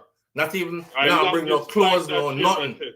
Even if she leave from right to Florida, and it should be an hour flight, maybe that the flight they come like I said 30 hours for her. Longest flight. She can't wait because she come in cross and angry. And maybe she went to discipline Jayden and give him all a lick in him head or something. Because some parents tell them they will pop back your foot too, you know. You broke my pinky foot, I broke back for your foot. Yeah. But you know, the question remains still, where is his father, you know, because something in my mind I tell me, say, what if it's a case of Jayden, because the party where she has said, at no point in time, me say what Jayden really do. So what is she implying? That maybe Jayden used to abuse the little boy or baby before? That's what I'm getting to. Or did they call his father and tell the father to come get him and all these other things, and the father come and beat him and discipline him. Remember saying, the father and the mother look bad already because the state wanted to take Jayden away from them. Found them incompetent of taking care of Jayden, and the auntie said that's why she step in and take him. But you know how when you get in a trouble and them would have said, me I call your father. You have to go back and live with them because we can't keep you in no more, blah, blah, blah. Like, you know how them talk. Yeah. And then, I would assume that she in America, she send down money and she complains that her money that take care of him. There's just so much to this, and I wish the cops them did act quick. I'm mad that they let all those days go by before them step into action, because those days were critical. Those days gave everybody involved in this, all right, this is the story we're going to tell. And remember, I know you have to stick to it. But here where the story will fall apart, because there are intricate details that keep changing. Like, for instance, they were playing. Go back and listen to the story. When she told the story, then in the room, the auntie, they were in the room playing on the bed.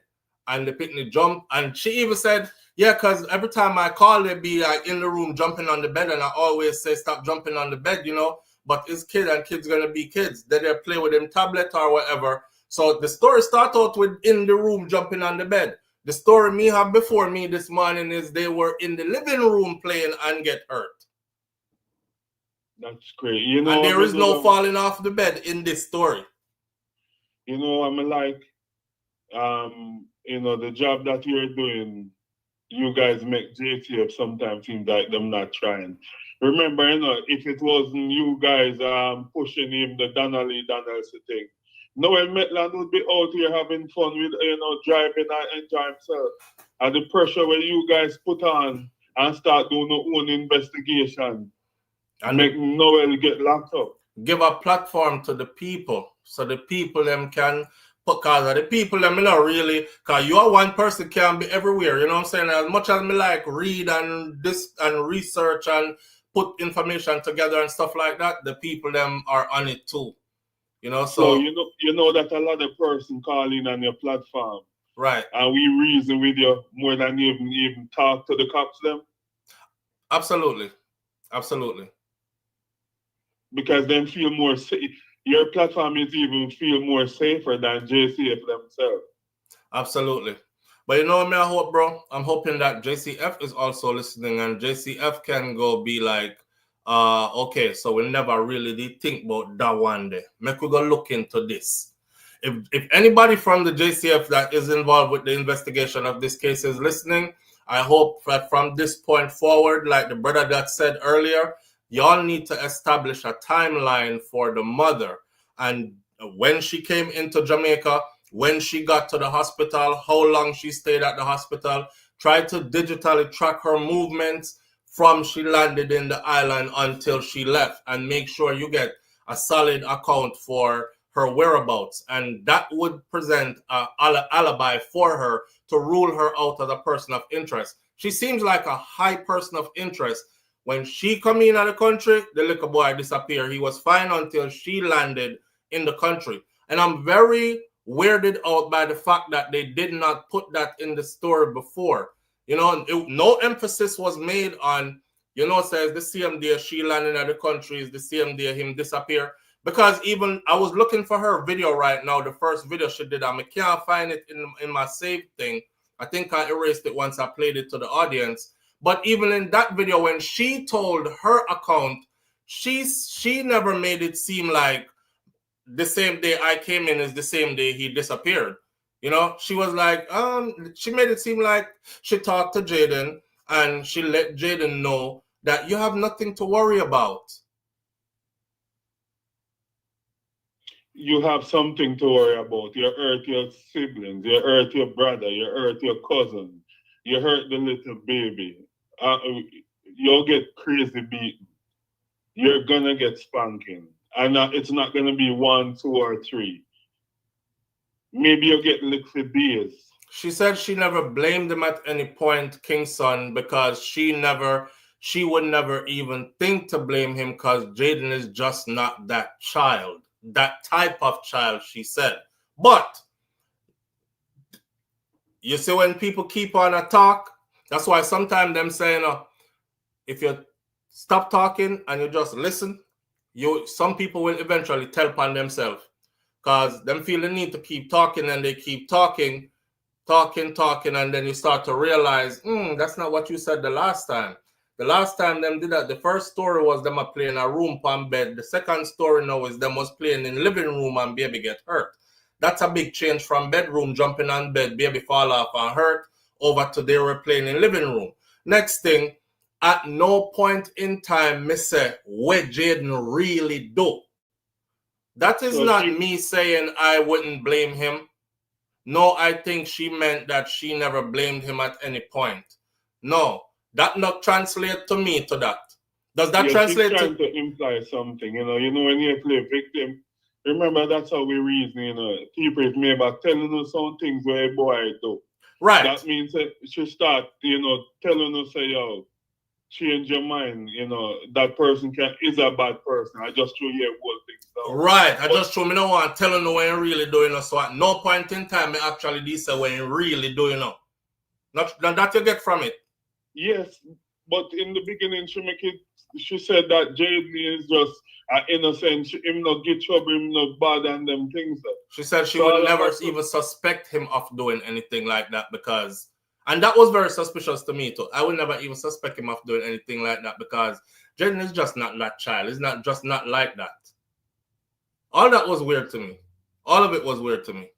And the fact that she was like, my mother is a nurturer and she's a loving person and my mother would never do anything to harm Jayden, and Jayden is well taken care of. He's a straight-A student basically, and straight-A children don't run away from home or give trouble or whatever the hell she was saying about him grades in school compared to his behavior and now him missing all this.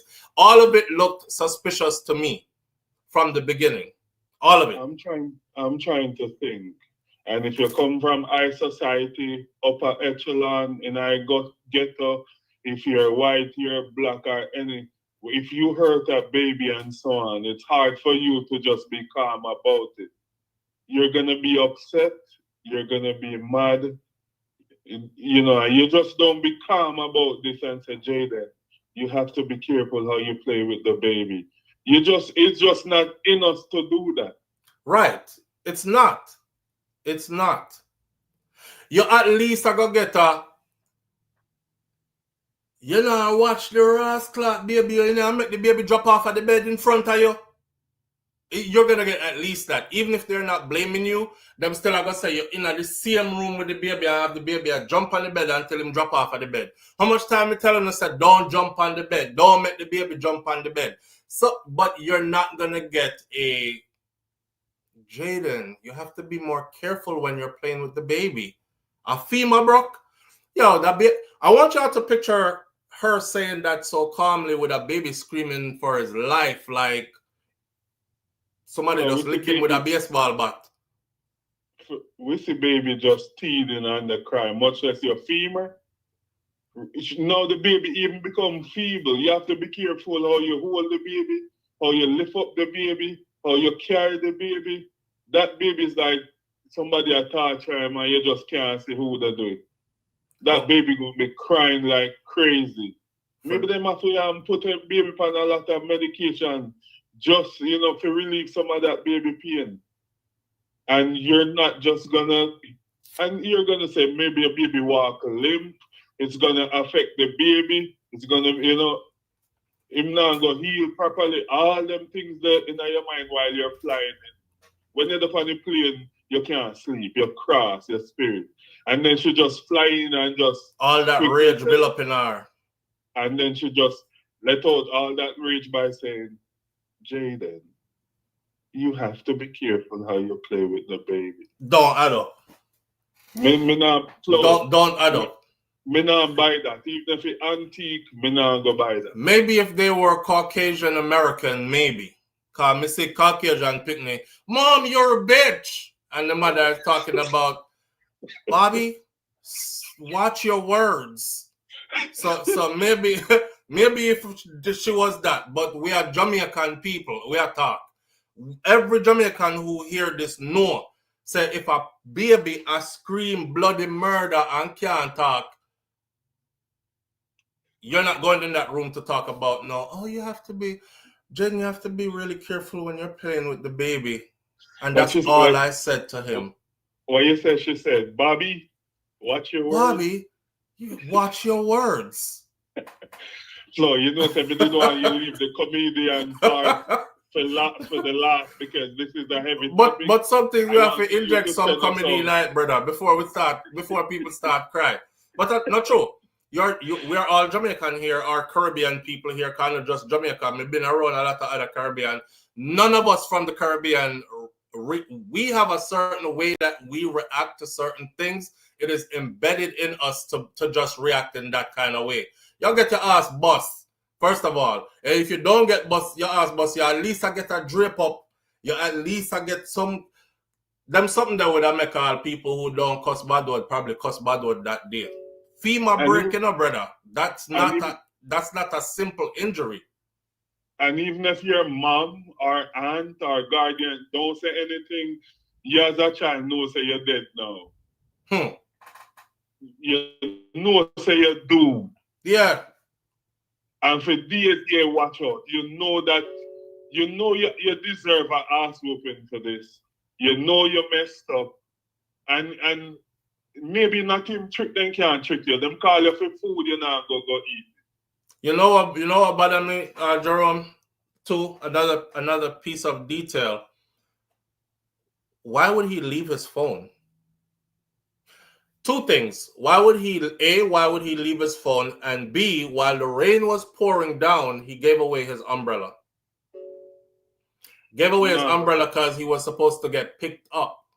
So I'll give my umbrella to my brethren who don't have an umbrella because so him can go home. Me get back my umbrella from you tomorrow. When we come back at school or Friday or Monday. Bring my umbrella, come back Monday. My cousin will come pick me up. So my cousin will drive. So I don't have to worry about walking in the rain. Is the cousin a girl? Man, listen. When I heard the story first, my mind just took me to a male cousin for some reason.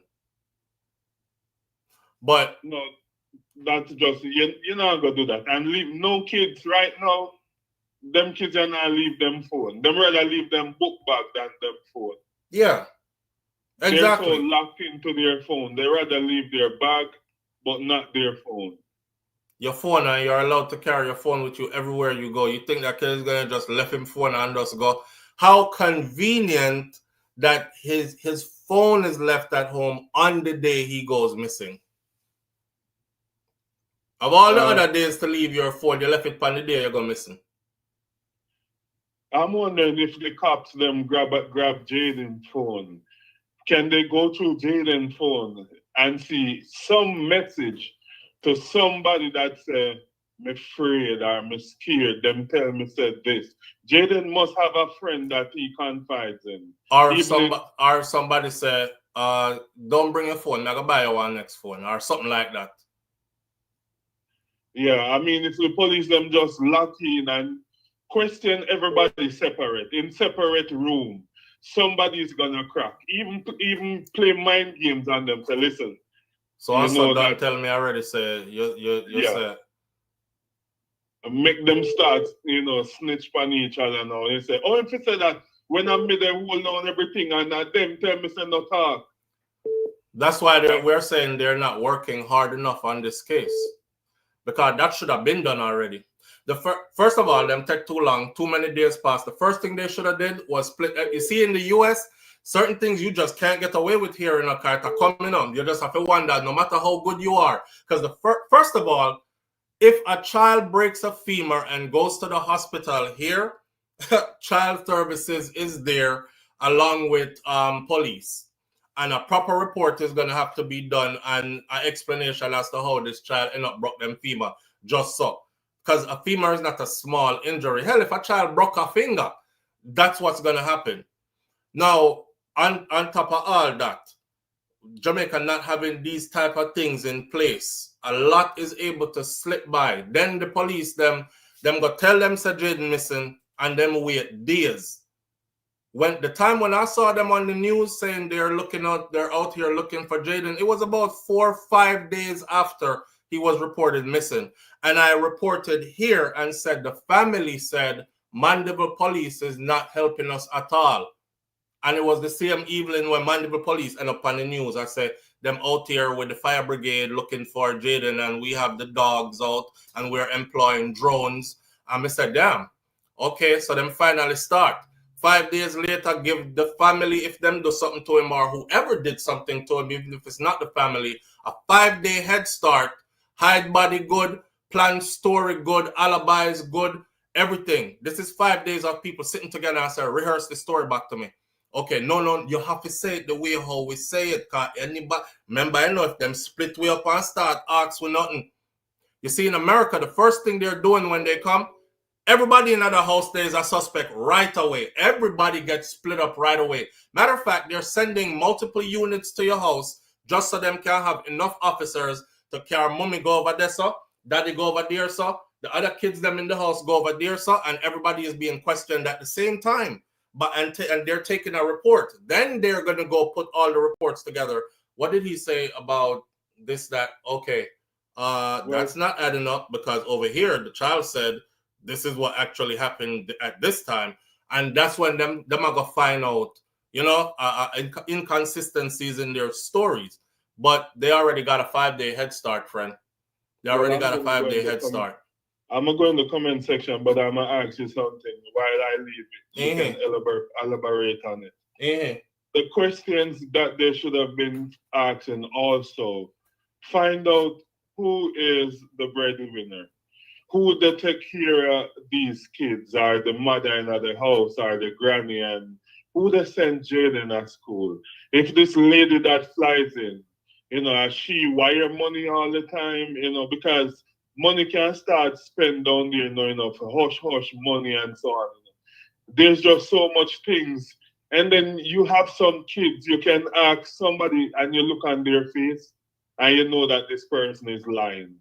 You can see that this person starts sweat when them hear, so they won't go to jail or prison. And then when them start sweat, you start press them more for conversation. And then somebody will just snap and start say something. If they put the effort in, Jerome. If they put the effort in. Money run? Because Flo, you know, as bad as it may be, you know, if somebody run $1 million or 3, you know, if we slow down the cops from really pursue this, you know. And we don't even want to think this way, but that's just how messy things happen. There's heinous crime that happened in Jamaica, and a man just talked to a man and then investigation stop. And we don't want that. Anyway, big up yourself. Hopefully, after this topic, you can walk us out with an up more tempo conversation. Yeah, we have all other types of topics to go through. We're kind of going extended this morning. We have like another 2 hours or hour and a half left. So we're telling you, we tell you, so Miss Cleo, my auntie, we're 2 hours ago on a Friday. We're 2 hours ago on Friday. All right, big up yourself. All right, brother. All right, so have you seen anyone in the interrogation rooms? Have you ever seen someone in the interrogation rooms?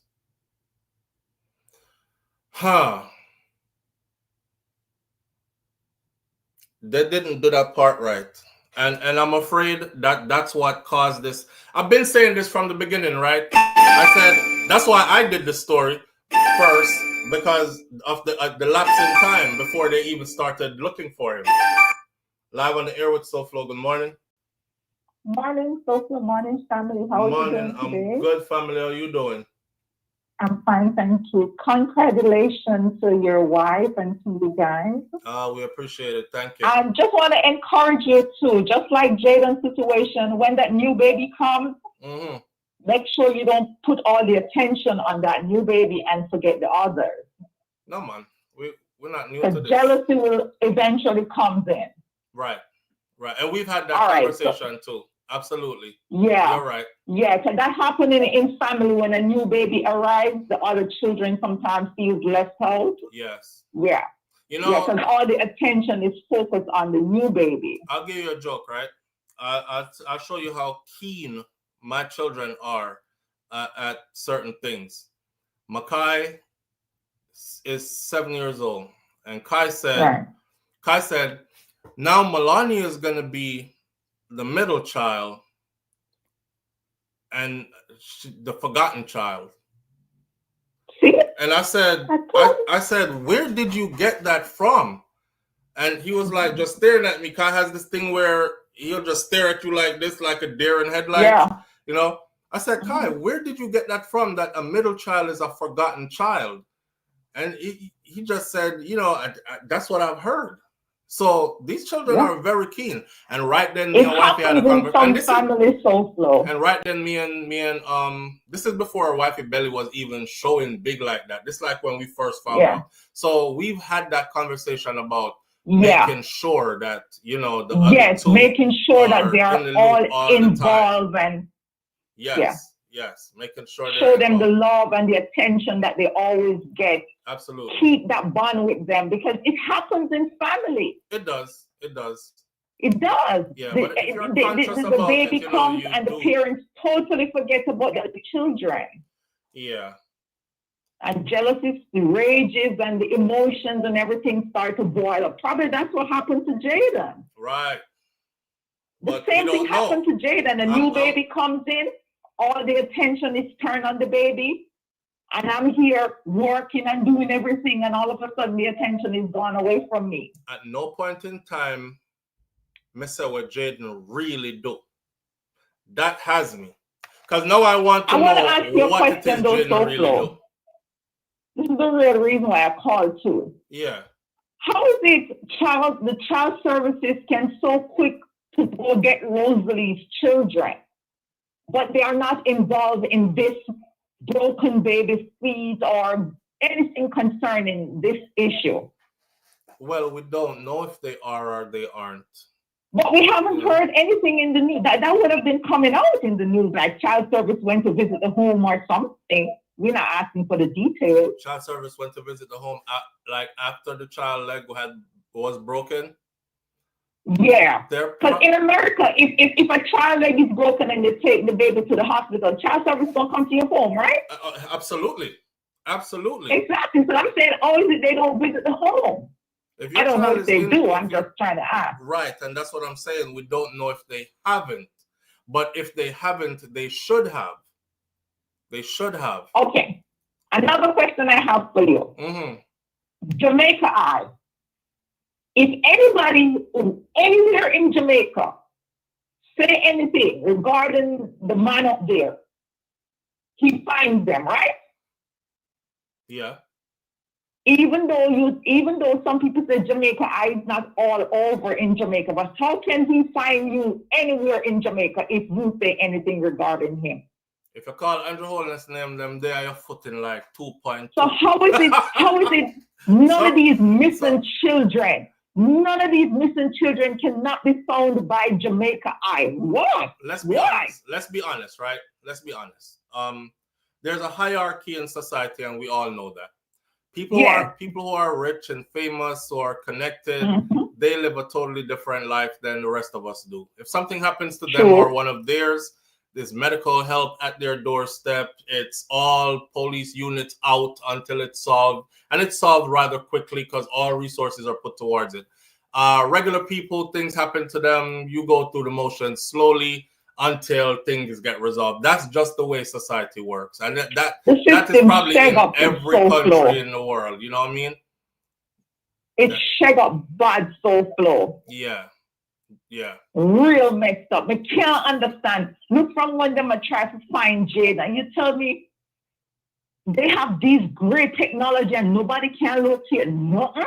Yeah, Jamaica Eye is not everywhere, you know. That's one of the things I've been saying. It's everywhere for the man up there. It's everywhere for that man. That's one of the things I've been saying over the years, that it's not built out properly, or it's not built out completely yet. It's a great idea. It has actually helped to solve murder cases in Jamaica before, but it's not everywhere because them stop. Oh, all right. So have a good day. All right, family. Have a good day, family. Yeah, Jamaica Eye is a system that's there, it could be built out, but them stop because Minister of National Security, Harsh Chang, is talking about how much storage is needed and all this other stuff and all that. Remember, I've been saying CCTV system with central monitoring points in Jamaica. That would be one of the things that would actually create a career path for a lot of people. Something they could be proud of. What you do for a living? What you do for a living? I monitor the country. I work at the central monitoring point. Live on the air with SouFLo. Good morning. Yeah, SouFLo. Yes, family. You see the principal. Remember saying, come on, come talk about the Jayden, you know. The principal come out and say when I'm staff member, tell him say them see Jayden up the road. And they could have hold on upon him, but them him run when them call him name. You know why him get, you know, them getting barrel. And you know, them getting donation from foreign. So that's why come chat that. This is what nobody wants. So we have put all theories out there. That's how we solve the case. Because why him come say that principal? Well, that's the thing about the principal now. The principal never say him see Jayden himself. The principal say when I'm staff member, tell him say. Yeah, him say one of the staff members tell him say. So principal can look like, remember, I know everybody I try to cover themselves at the same time too. So principal now say me see him. Principal is saying one of the staff members tell me that they saw him. Being that they're staff members at the school where Jayden goes to school every day, they must recognize him if them see him out the road. So them come tell me that them see him and them call to him and him run. Yes, so principal cover himself because him getting barrel and getting donation in school. Yes, that me I said. I'm back to it again. Who was the person who spoke and said Jayden take out $2,000 out in savings? Empty out him savings. Empty out in savings. Was it a piggy bank? Oh, him know that. So you know, see them plan up their story what we talk. How him know how much the in him savings? Aye. Yeah, cause that me didn't ask too. I was like, was it a bank account or was it a piggy bank or somebody say a piggy bank? If it was a piggy bank, how them know how much the in him savings? No, we are called back some people now. We are called up some people now. People in the hospital where she said she get in the baby care center. So somebody go and say, look here, she left a certain amount of time, a good period of time. So somebody call and say something. All right, we're not talk.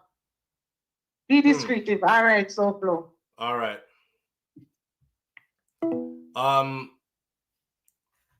Lovely Aneka say, I'm sure if it was election time, this story would have been major headline. If it was election time, election done. So it's not a major headline anymore. British Jamaican girl says, look at the case of a little boy who got his throat slashed and the mother wouldn't allow the phone to be opened. And then she left the country and gone about her business to avoid all the troubles that came with that issue. And they can't even get her back into Jamaica, really, right? Now, not only that one, look at the Philip Paulwell case where his woman fly down to take care of the baby mother and the child. And she is Leota Bradshaw. Leota Bradshaw is now in prison in Jamaica. This is a woman that worked with the United States of America military, right? She's in the Navy, petty officer in the Navy. And she fly in and come handle business. So it's not far-fetched that because it's a woman, she can't think along the lines of fly in and handle business and get somebody to hurt the youth if she couldn't do it herself either. I mean, you never know. You never know. And Jamaica police them need to start to think along those lines. You know what I mean? Start to require an alibi for everybody who is close to this situation right here. Because to everybody out here, it seems like the family is involved. So it's time to start to establish an alibi for each individual that is close to this. Children at school said they saw him with extra money. That's the thing. All this, somebody said them see him up there, so somebody said them see him down there, so children at school said them see this. Who are these children at school and somebody say? Live on the air with SouFLo. Good morning. Hi, SouFLo. How are you? I'm good. How you doing? I'm okay. Just a couple of questions. I don't know if you went over this already. I tuned in late. Did they mention, or did you guys talk about when the mom of the 2-year-old left Jamaica? Because I guess she flew in real quick on the Friday. Right. And apparently she left almost like the same day or the next day with the child.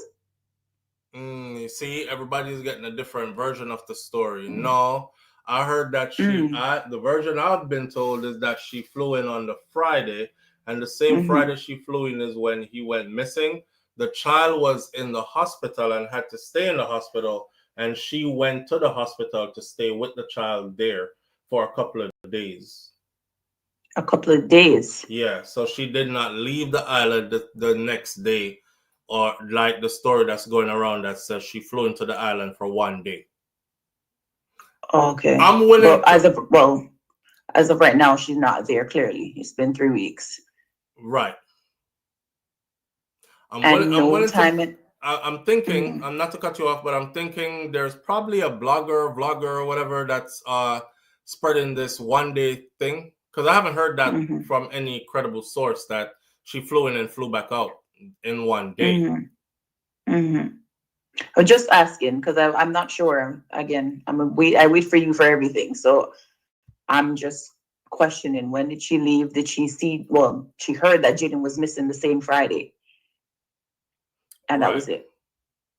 Right. Okay. Jayden went missing the same Friday. She flew into the country. Okay. All right. I'm gonna keep listening. Thanks. All right. Yeah, I know. I'm trying now. I'm trying to figure out where's the 1 day story coming from. I'm trying to figure out where the 1 day story I come from now, because it's throwing a lot of people off. It even threw me off because I'm like, what? She flew back out the same day. She just flying for a couple of hours. But where would she have had time to go to the hospital, stay with our son, and all that, and then fly back out the same day?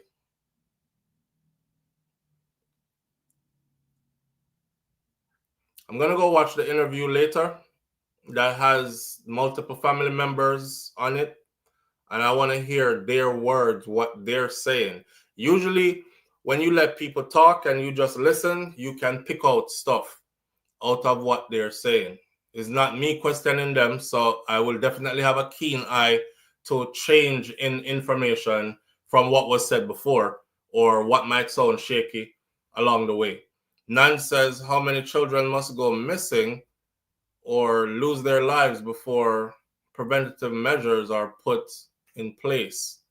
Yeah, Jamaica is like a country where we're not beat up Jamaica, you know. We see stuff that, because a lot of us live outside of Jamaica, so we see stuff that could be implemented in Jamaica to make Jamaica more safer for adults, for our children, you know, just stuff like, for instance, I said it before, if my child goes to school and they have 5 periods or 6 periods throughout the day, if my son goes to first period, second period, and he missed third period, and then he goes to fourth period, fifth, and sixth, I still get a phone call.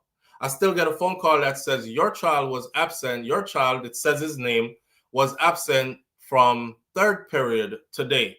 So then I have a conversation with him. Hey, what happened to your third period today? You went first, second, missed third, went fourth, fifth, and sixth. Where were you? Or it'll tell me your child was absent today. Like, as soon as roll call happens in the morning and that child is not there, my phone rings. Most of you who live here who have children who go to school, I'm pretty sure you understand what I'm saying. These kind of things. Shantina, the little girl from Baileyston, the little 13-year-old from Clarendon, where she's a Manchester student as well. She was missing school sporadically, and you know, no notification was going out, nobody was checking on her until it was like too late.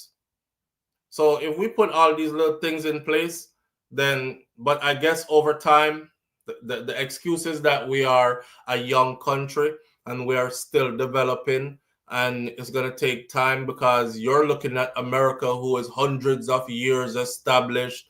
Jamaica is not that old yet, but I don't want it to take us hundreds of years to get established up to these standards. These are things that could be put in place now to make sure that we have less of these. We're never going to have a perfect society. So anybody who's thinking along the lines of crime will never happen again and this is going to be perfect if we just do that, that's not going to happen. But we definitely can do way better than we are doing. We can. The other thing is Child Protective Services respond to a home whenever there are any reports of a child being hurt in that home.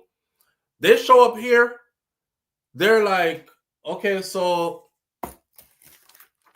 this is just protocol. I saw them talk to you, me know because they come on me yard already, me telling already. They're like, this is just protocol. I have to do this because it's a requirement from my job. All along they're trained to do this. So all along they're waiting to hear you say something out of place. Like when the woman was asking me, she was like, did she pull out our clipboard and she write? She said, this is just protocol. I have to jot down, I have to ask certain questions. I know some of them might make you feel uncomfortable. And I got to jot down your answer, and what time we did this.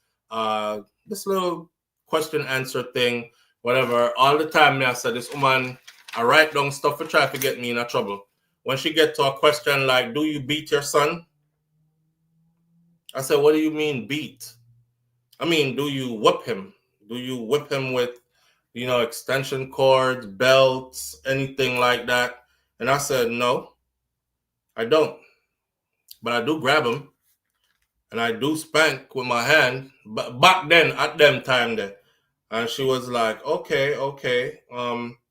Because, if you were beating him with like any object, that would be considered crime. And I'm documenting it, but stuff like that could get you in trouble. And if you are, and, I'll be jabba around the bush, if you are, I would suggest that you don't, kind of thing. I know we grew up in the old school where they beat us with anything they could catch. My old grandma Maybell, she used to take her shoes off and hit me with it.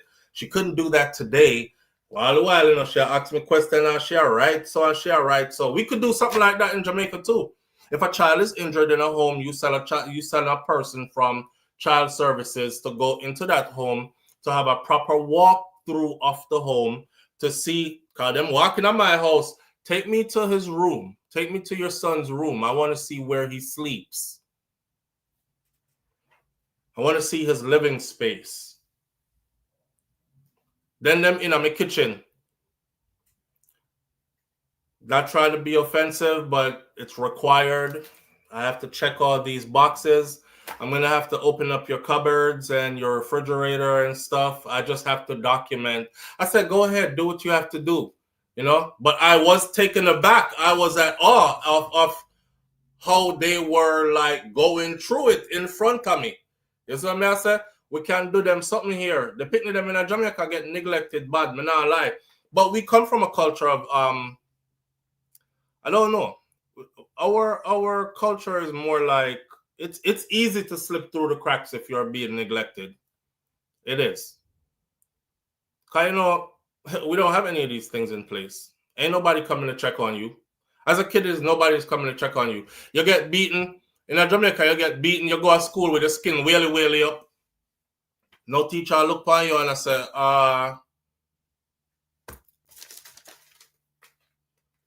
he comes to school. He used to come to school every day. For the past 2 weeks, he's been here Monday and Friday. Tuesday, Wednesday, and Friday. He's missing a lot of days. His whole demeanor has changed. This used to be a jovial child. He is now withdrawn. He doesn't laugh anymore like he used to. He barely speaks to his peers anymore. Something is going on with this child. And Friday, I observed markings on his skin.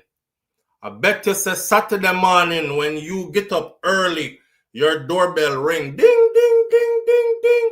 Child services, just like that. We need to have that type of stuff going on in Jamaica as well. Because that's how it works here. You know what I mean? The story about Jayden is not adding up. I'm going to watch the link that the brother sent me with the interview. But at no point in time, me did say what Jayden really do. That bother me. Because that implies to me that Jayden do something we do not tell we about yet. And I want to know what it is that he did that y'all have not told us about yet. Because as far as any of you have heard out there, did you hear about Jayden doing anything? The answer is probably no, right? I mean, y'all are listening to all the stories. Did you hear about Jayden doing anything?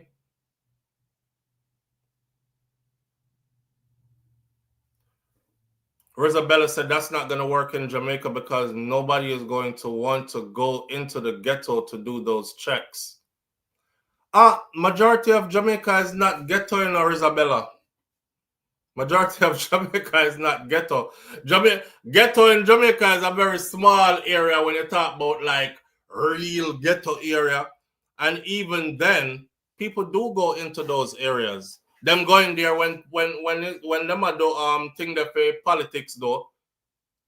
People go in there to go see census when them take up census when they're looking to see which community need water and where we're supposed to put the water pipe next and all these other kind of things. They go into these communities.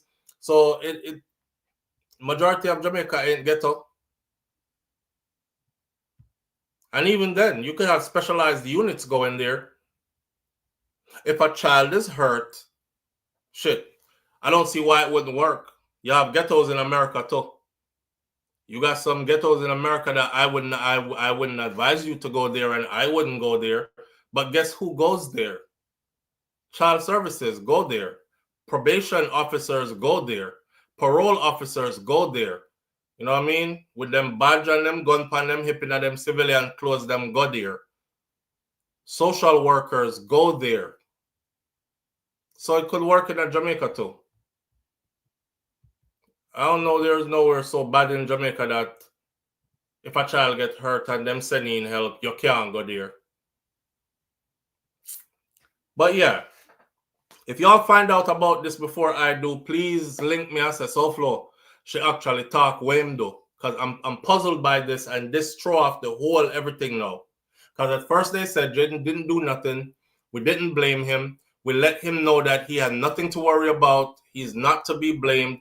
Things happen. And no, I would never look at him as somebody who would do something to the baby because Jayden is just not that child. And then now we have, at no point in time, me did say what Jayden really do. Wonder what he really did. According to them. Right? Crystal G says, you're retro. What you do now? That's what them teachers said. Nan said they knew I wasn't from that area. What you say, Roddy's daughter, but those areas in the ghetto is sketchy. Think about it, Flo. They can't even go read the meter.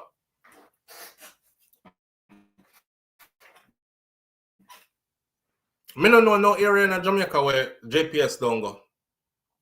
JPS going in every area. That's why even in the ghetto, which part, them thief light and them something there, them try like mask it before the JPS people them come through and them kind of something there and then put it back up when them gone and thing. Jamaica is the bad stuff that you think about happening in certain areas, it happens among the people who live in these areas. Them people then shoot police out of them area and soldier afraid for going in the area because them can't go in the area and all that. It ain't happening like that. It's not happening like that. The issues they're having is mostly among the people who live in certain areas with themselves, with their neighbors and their relatives and stuff like that.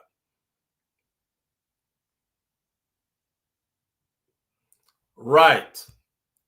Right, Nance. Nance says, even if he did do something, why didn't they mention this before? Charlotte said there are things in place, though.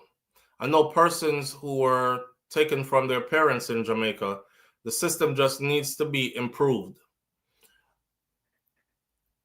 I've heard horror stories. I mean, I've heard horror stories here, too. I've heard horror stories from a lot of different countries as well. So let's get that out the way. But since we're speaking specifically about Jamaica, I've heard horror stories about what happens to the children once they're taken out the home and put in state care, especially where girls are concerned. I've heard horror stories about boys, but especially where the girls are concerned. I've heard those horror stories too. But I've heard good stories too. I've heard children, like there's a story right now where the youth was raised in state care and him just graduated from UWI and he wants to be a behavioral counselor, I think, right? So we hear a good story to every picnic that go through the system end up going through bad things. So it's like, avoid it at all costs. Some of these kids are better off in state. I've said this before, and somebody said, no, SouFlo, wish them picnic and all good. Because here we're going in a state care. They picnic them, I go get. I've heard a lot of good stories too. And apparently some of these homes are not where the children need to be. So as bad as state care might seem, some of them kids here probably need to be there more than they need to be home. I would go out on a limb to say if Jayden was in state care, he probably wouldn't be missing. He probably wouldn't be missing. Live on the air with SouFlo. Good morning. Good morning, SouFlo. Good morning, family. How you doing? I'm not doing too bad. Good. Yeah. So we are talking about Jayden and we are talking about children that are taken into care. Yes. Well, bad things happen all over the world that the children that are taken into care and good things happen to them too. I know two people who were taken into care. Mm-hmm. One in Canada and one in Jamaica. Mm-hmm. As a matter of fact, the one in Jamaica is related to me. He's still alive. Mm-hmm. He's about 37 now. And his mother died. And my brother is in the United States. And a woman that one of her daughter have a child for my brother, she sent for my nephew when she heard that he was in the street. She got her son to go and pick him up and took him to her house. Okay. And she had him there.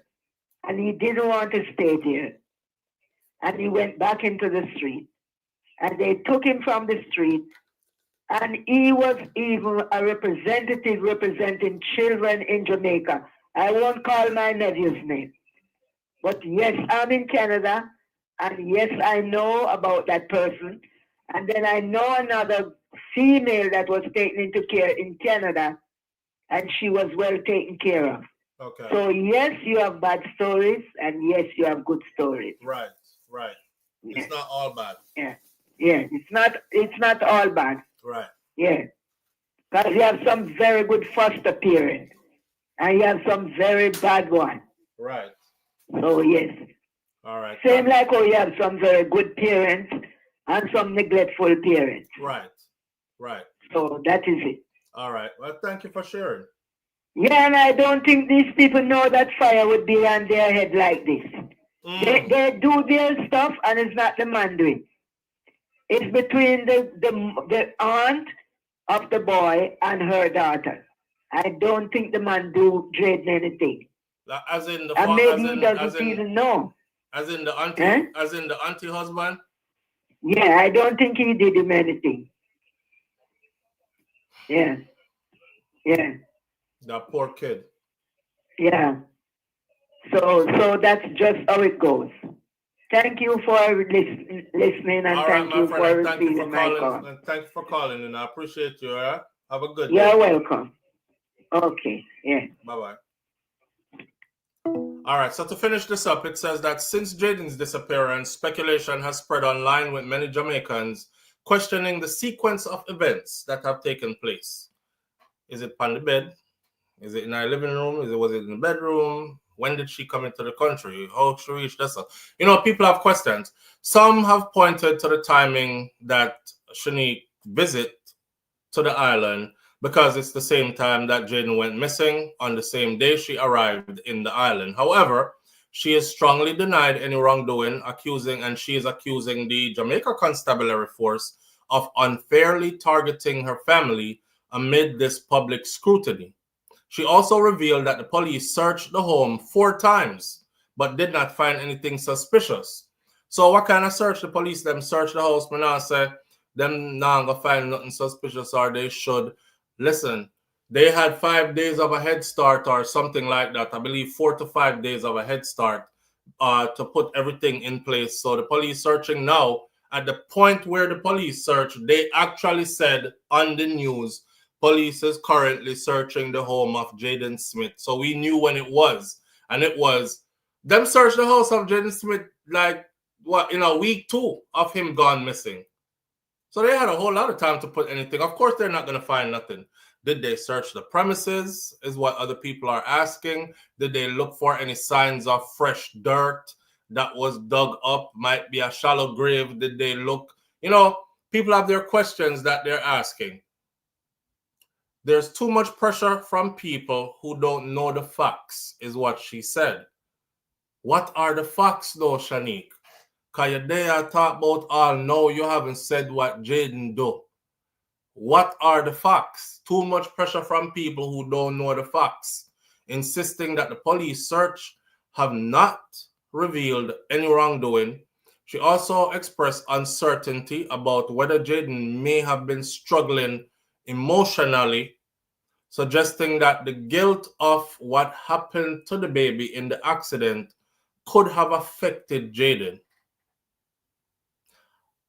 Shanique, what happened in the accident couldn't have affected Jayden like that unless somebody was blaming Jayden for what happened in the accident or punishing him for what happened in the accident. Then he would have took it personal. Me now run well left my good yard as no 12-year-old because my cousin jump off a bed and broke him foot. Even if the whole away I get beaten in there, but me now run well left my yard because Jim jump off a bed, broke him foot. So, but if they're beating me and accusing me and blaming me, then you might get a different reaction. You know what I mean? So again, the story still don't add up in many ways. In many ways. But Jamaica don't foster it. You said, Crystal G says, but JA don't foster. There is a boys' home and a girls' home, and predatory caretakers and people who should be looking out for the welfare of the children, and they are not. And that happens everywhere. And I've heard the horror stories of that in Jamaica about the predatory caretakers. And there was a girl who she called a lot of names, and people thought she was going to be dead because of the names that she was calling. And they're like, oh my God, those are powerful people. And she was like, yes, at the time, him was police commissioner, and him come pick me up from the home, and him carry me, go sex me off, and then him did lend me out to him friend them, and remember them did a drink and get drunk, and them tell me if you get some more of the girl them from the house and carry them come with me, and the next time me pick them up, me convince couple of the girl them figure, and them hold on one of them and rape them because she never did want to do it. And, you know, there was a girl on YouTube, and she disappeared. I don't know where she went. She disappeared. So I just hope that she is not dead. But people were like, that's dangerous what you're doing. I mean, we applaud you for speaking your truth, and you might be helping others, but y'all call up some big heavy name, you know. And then I didn't hear from her again.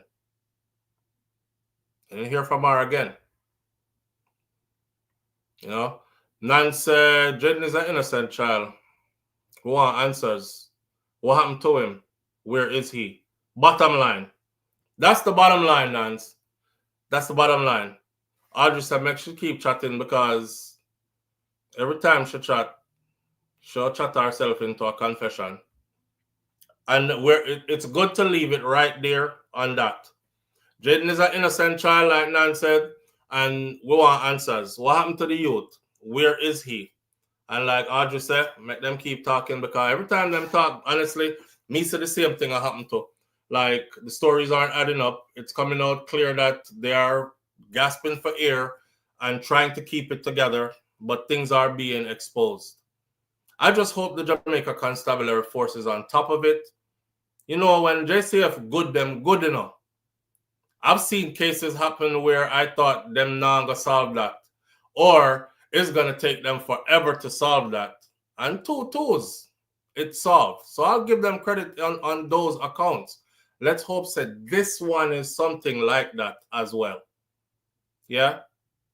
Moving right along now to another topic that we have on the board here. There's a video here I wanted to share with you. Like I said before, people are saying that she is a Jamaican, but I don't think she's a Jamaican because I'm Jamaican. I mean, no Jamaican when we hear it. But she is a Caribbean woman regardless. I'll reserve what I have to say until after you see this video. And it goes like this.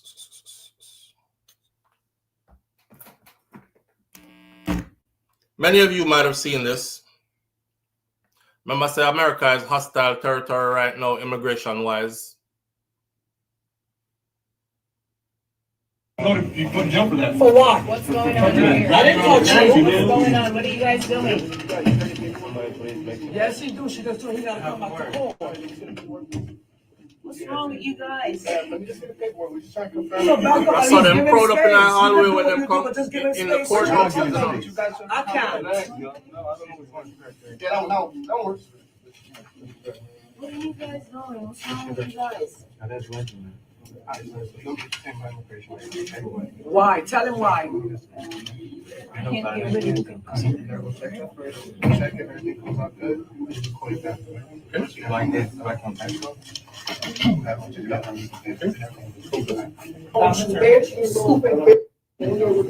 That's why you're a bunch of.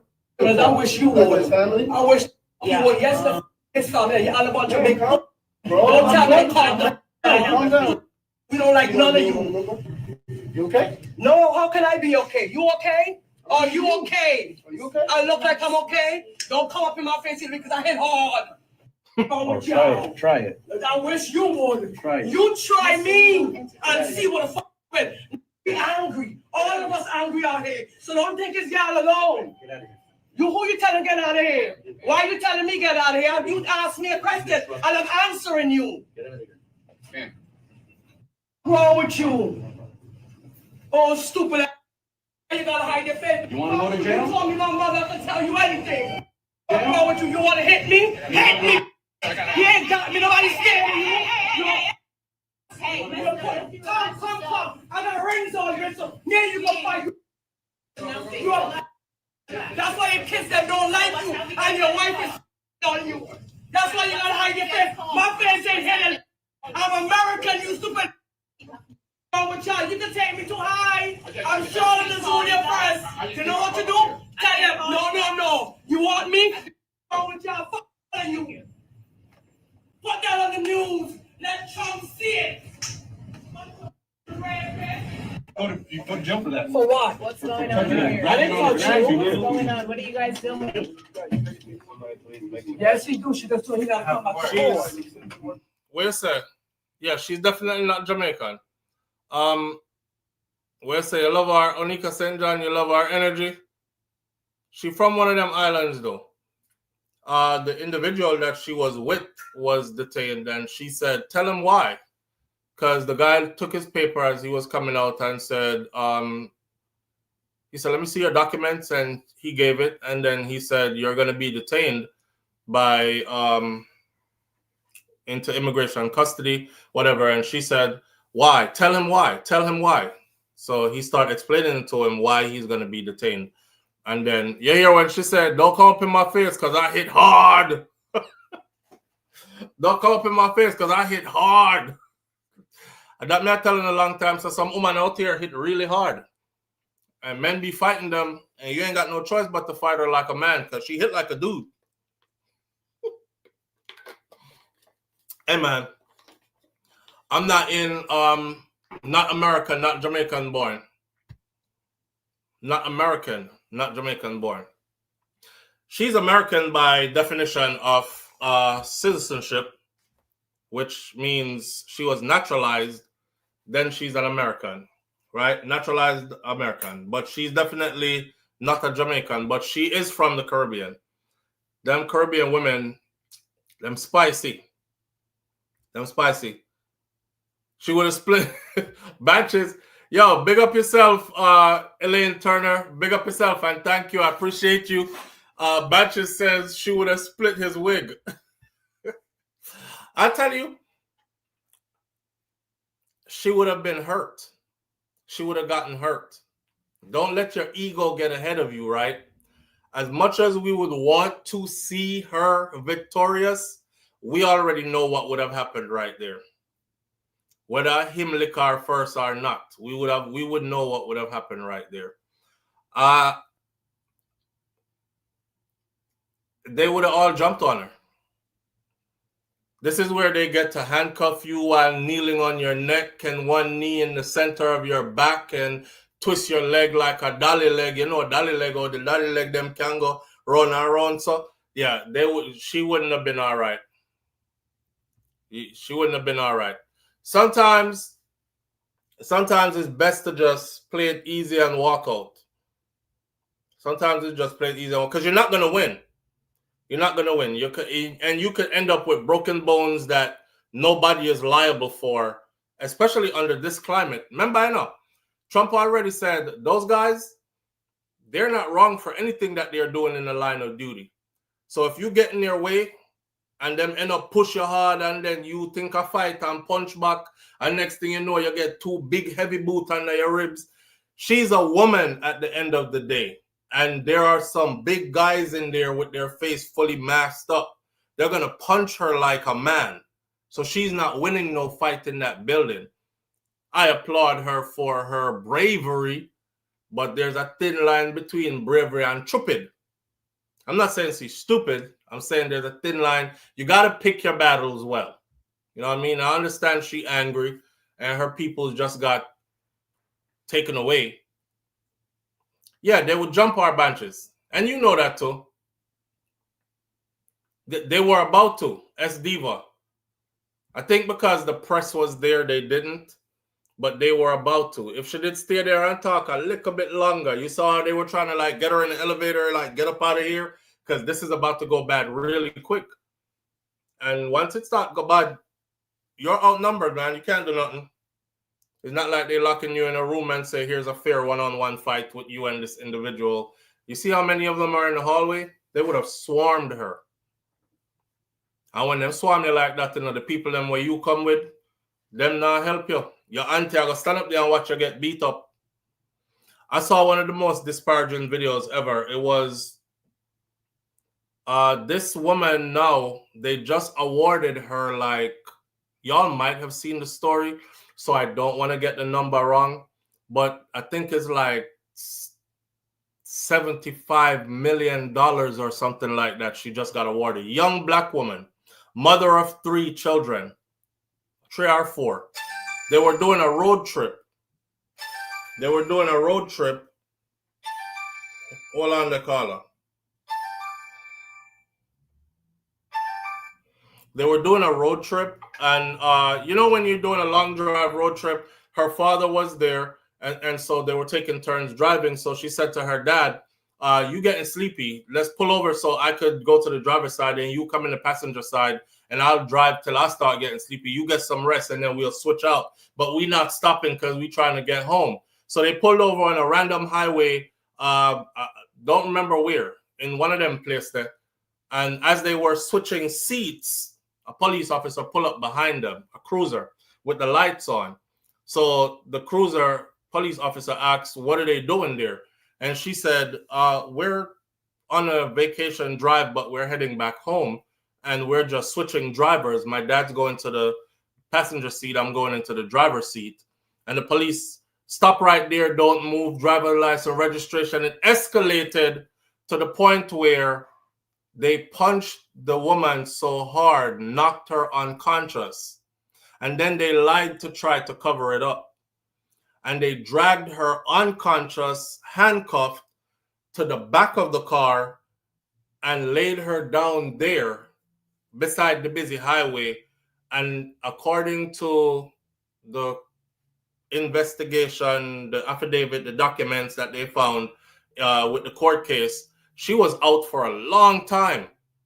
And all her small children were in the van witnessing their mom getting beat, knocked unconscious, dragged.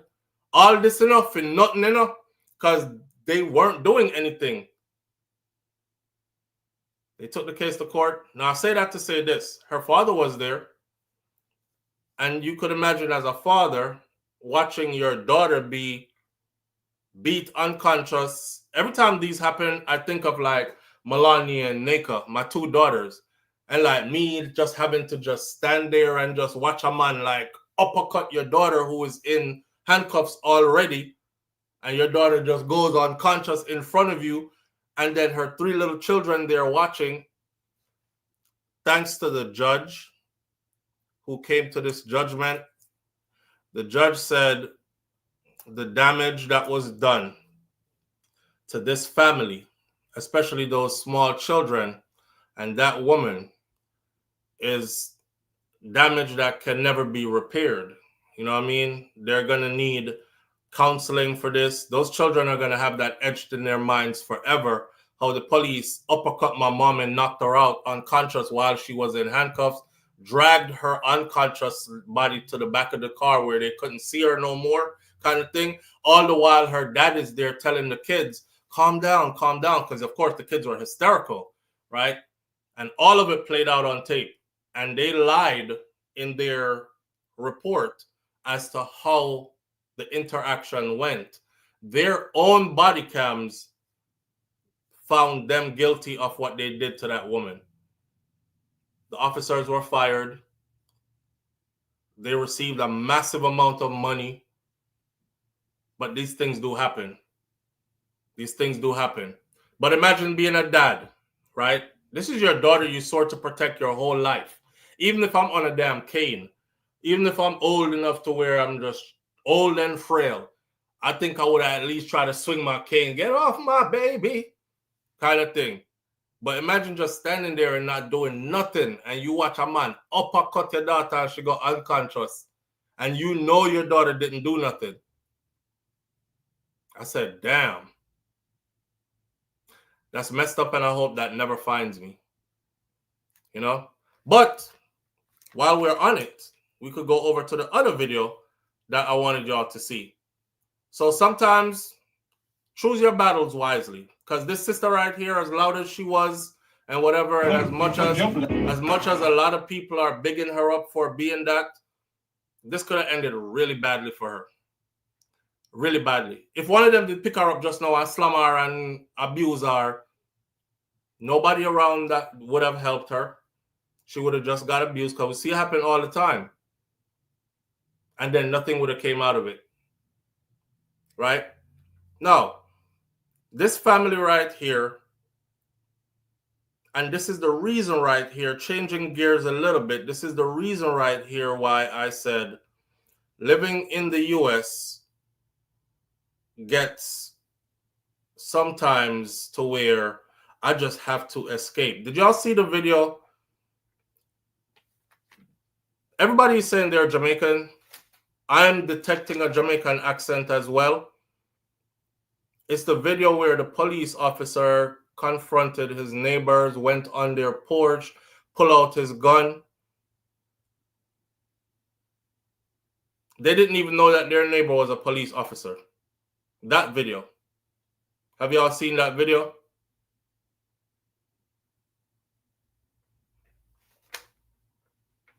It's things like these that make you want to, like, make sure you buy your ticket, you know? And make sure you duck out of here and go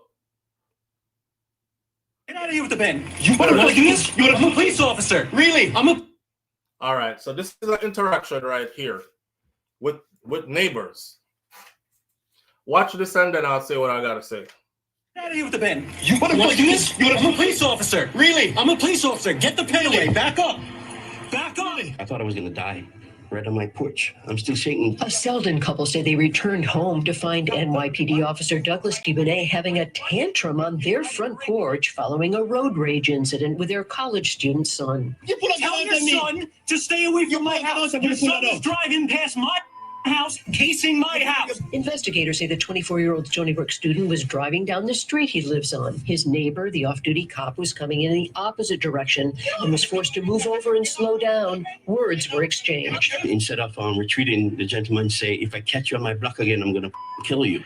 The son phoned his parents to say their neighbor was following him. They told him to drive to the precinct. On the way at this red light, DiBenet, allegedly still so enraged, exited his car, punched out the student's rearview mirror, and drove off. Why did you break off my mirror? I didn't break the mirror. Hours later, Officer DiBenet confronted them on their porch. It was then the family learned their neighbor was a cop. You cannot be using our taxpayers' money. Okay, no problem. You're behaving. The family called 911. Officer DiBenet was arrested for menacing with a weapon and criminal mischief and has been suspended without pay from the NYPD. The victim is an accountant and says that's why he had a pen in his pocket and waved it. You on my property put a gun on me. Yeah, because you put a pen to my neck. I said you touched my neck with the pen. The victims say they're one of two families of color on the entire street and claim to feel ostracized since DiBenet moved in. I've lived here for 15 years. He just moved. I am here 2 years ago. The family says they believe the incident could. Do y'all see that story? He suspended, should be fired. He's at these people's front door. He's following the youth. The youth calling parents and say, our neighbor is following me. They told him drive straight to the police station. He catch him at a stoplight. He jump out of his car, broke his back window, jump back in his car, keep going. Or broke his side mirror off, keep going. And then came home in the evening and went on their front porch. Bro, pull out his pen. I don't know what he was going to do with his pen. Pull out his pen and I talk to him like that. You're on my front porch. Get off my front porch. And you see how fast it escalated? A gun in his face, right? This is your neighbor. This is your neighbor. You see all these things? I play these kind of videos because I want y'all to be conscious of when I say it feels like you're in a pressure cooker sometimes. Here. Sometimes I feel like you're in a pressure cooker. I haven't experienced this, but I get the vibe, and I know how it could happen, like real easy. So I'm always having to go out of my way to avoid, kind of thing. Not in Florida. You run up to my front door with your gun, it's a different conversation. And Banches, that's one of the reasons why I love Florida. That's one of the reasons why I love Florida. However, the way how that was done, he didn't know he had a gun. He was already on his front porch. And he just, boom, pulled the gun out of nowhere, and the gun is in your face now. He's not going to allow you to pull a gun to defend yourself. Right? So he was suspended and transferred, you said? Yeah. That it says it in the video that he was suspended. But Elaine Turner, I wasn't doing the video to say how old or how new the video is. I was doing the video as an example of why I say I have to get up out of here a lot. Because after being here, this is that's the feeling a lot, being here. I live in Florida, and my part of Florida where I live, there's a lot of people like this around me. So it's always having to smile when you don't really care to smile, but I got to smile to make them feel safe, you know, because I'm the big black guy that everybody looks at like they're afraid. So I got to smile to make everybody feel like they're safe. I'm not threatening. You know, you're always conscious of, I'm not a threat. Act like you're not a threat. Smile, speak nicely, use a hushed tone, all that stuff. When I'm in Jamaica, I don't have none of these kind of feelings. I don't have to appease anybody. You understand? Right. Imagine living somewhere for 15 years and a man just moving beside you, and this happened by someone who is supposed to be serving and protecting that part. And this is a police officer. But to show you how you and your neighbor don't even talk, right? You and your neighbor don't even talk. You have a neighbor that's a police officer that's been living beside you now for a couple of years, and y'all don't even talk, and you don't even know, say he's a police officer. That alone should tell you. Because me and my neighbor are supposed to talk. Me and my neighbor are supposed to be able to, hey, how you doing? You know what I mean? Had a long day of work today. Yeah, man, I'm coming in from work today. You know, I did a double shift today. I'm going to go on in and get some sleep. I see the kids outside playing. Everybody all right? All right, neighbor. All right, man. I'll talk to you later. At least that. At least that. We live in a place where you don't speak to your neighbors don't speak to you. I got one weird neighbor over here who, and I say weird because he'll speak when he wants to, and then he won't. Like, this is a person that will wave to you hi today and even have words behind it, and then tomorrow he'll purposely look away when you pull in the driveway, and he'll stay looking away until you go all the way in and close the garage or something like that. So I'm a funny person. Like, if you don't speak to me, if you speak to me Monday and Tuesday, but you don't on Wednesday, then don't bother speak to me Thursday. Live on the air with SouFLo. Good morning. Morning, Virgin. What going? My dad and the family, what going? You see that thing here talk about the child services thing there? No, we left they that, are Jamaica, but they don't enforce it. We left that long time. Not going back there. Look at me tune in late. Yeah. Yeah. Yeah. And the live stream is not on time, I'm finding out for some people. So I know that's man, right. So you know this man also SouFLo.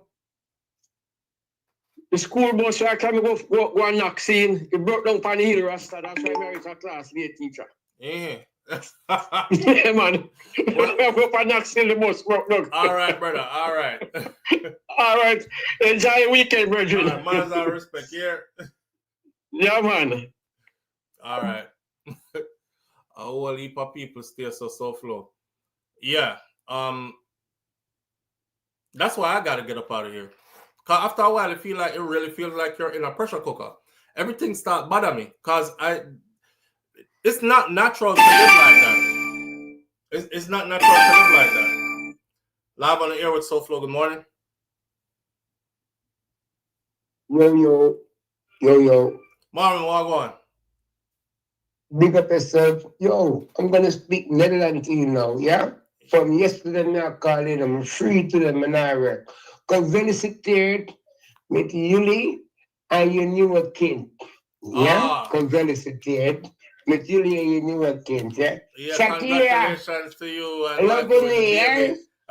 Yeah? Big up yourself, Marvin. Oh my God, SouFLo, manners and respect, yeah? Every time, yeah? Yeah, manners. Every time. One love, you hear that? One love, brother. One love, G. All right. Marvin will show off his bilingual skills. Yeah, man. I was wondering if I was the only one that felt that way. Like, you just got to get up out of here. That's why I'm telling us when I'm injured, when the plane land and that plane hit that runway, and when the plane land in Jamaica and it bounce up on the runway and then it start run before it. It's always the same feeling. It's always the same feeling of it's a heavy Ross blowdown. It's a oh my God. A heavy blowdown. I don't know y'all, man, but living in a pressure cooker is like, it does something to you where it's not healthy. It's not healthy for you to always be on guard. It's not healthy for you to always feel like there's a threat coming. It's not your flight, your fight or flight, your sympathetic, parasympathetic system, fight or flight is always being activated. You know, am I gonna have to fight now or am I gonna have to run? Okay, let me try to avoid this. Let me pretend to be this. Let me smile so everybody feels safe. Let me, you know, yo, listen. Jerome said, Flo, how you know how in a pressure cooker feel? Are you cow foot or oxtail? Yeah, that's the only way we can describe it, Jerome. That make me feel like cow foot or oxtail in a pressure cooker because that's how it feels.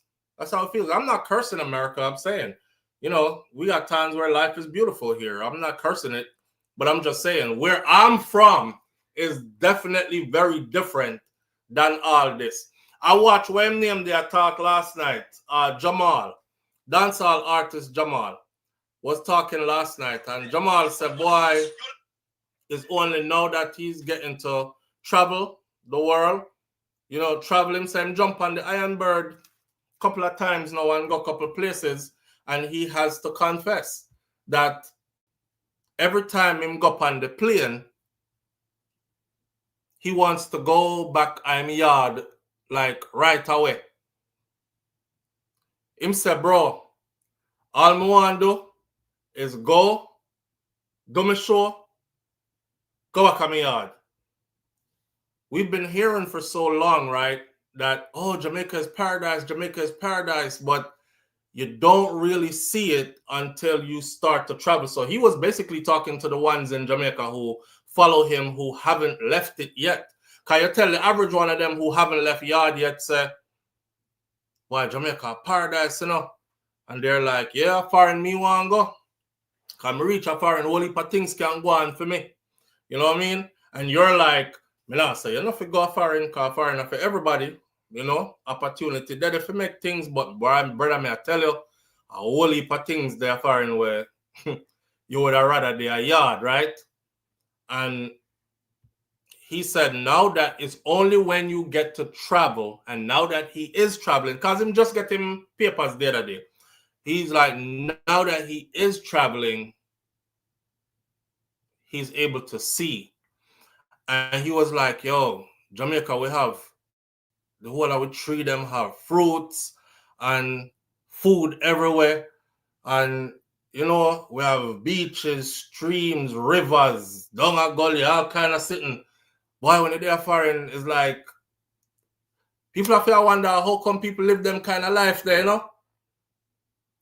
You can't go to the door and go pick 2 fruits off a tree because none of the tree them don't grow no fruits. If you have backyard and like PG, now when you plant up your fruits in your backyard, that. But compared to Jamaica, where it's just like everywhere, especially if a country you come from, you know, the vibes is different. I go down a river, go bathe at the river, relax. I have to lock up in a bathroom and bathe. You know, can cook on the riverside. You try to do something like that here, where you gonna do it? You catch up a fire here and you'll have somebody there in a minute, police. Unless you are at a designated area for cooking or something. Jamaica, you catch up the fire right that's up on the river banking. We run a boat right out there and just chill and build at the river today. Not even want to go on no beach, bro. We in the hills, we're at the river today. Kind of thing. You don't have those things here. You don't have those things here. It's completely different. Completely different. So once you start to travel, you start to realize. Jamal is the same person who said, boy, all my life me I hear say me ugly. Because ugly man, them used to call me. And it's not till me get visa and fly go to England. I hear how much woman tell me how me look good. Me never even know say me look good. I was laughing, but it's true. You see how things different? The man say all him life, them I tell him say him ugly. So him say him ugly. So all ugly man, what them call me, and me take the name, you know. And now that him I make some money and fly out and thing, a recognized dancehall artist, booked for shows in the UK, No, yeah, here say you look good. So what? I look good. I'm handsome. And the first me I hear say me handsome. Never hear nobody call me handsome in my life. And I see him brother will say, now that he's able to fly out. Every time him get on the plane then now, bro, me just want do what me have to do. Reach back on my yard. I swear. And that's how this make me feel. You know, I just want to do what I have to do. Reach back on my yard. Living is like a mission living outside of Jamaica. It's like a mission. You are on a mission. Yeah, you have things you do on a daily basis, but the mission is to eventually get yourself to a place where you're solidified in your own space. Imagine being somewhere where nobody can tell you, say, well, take your ass back to where you come from then. Because I've heard that since I've been here. I grew up here and I've heard that multiple times. Or in a professional environment, you get the feeling where you don't belong here. Or you should be thankful we even let you exist in here, kind of thing. You know what I'm saying? Could you imagine flip that around where you're in your own place when no matter how them try, nobody can tell you, say, who can tell me, say, come out of Jamaica? Nobody. Nobody. So that's the goal, man. That's the goal. There's another story here I want to get into. That's the Jamaican family's scary encounter with their neighbor, their police neighbor. And then we did the Caribbean woman. And then we did the Jayden story already. I'm marking them off the list for you. Hey, if you look at my icon this morning, you probably can't see it now. There's a mom on here, and to the far right, it says, is her attire okay? Is her attire okay? The story behind this is there's a school bus that picks the kids up and drops this woman, children off across the street from her home. And she walks over there to get her child off that bus every day. But when she walk over there, forget the child off of the bus every day, she come out in what looks like her panties and a t-shirt and come get our child. So they were having a discussion about it, asking if her attire is appropriate. Let me see if I could get a still pic of her for those of you who can't manipulate your phone enough to see her. Ciara. Okay, this is how she come out.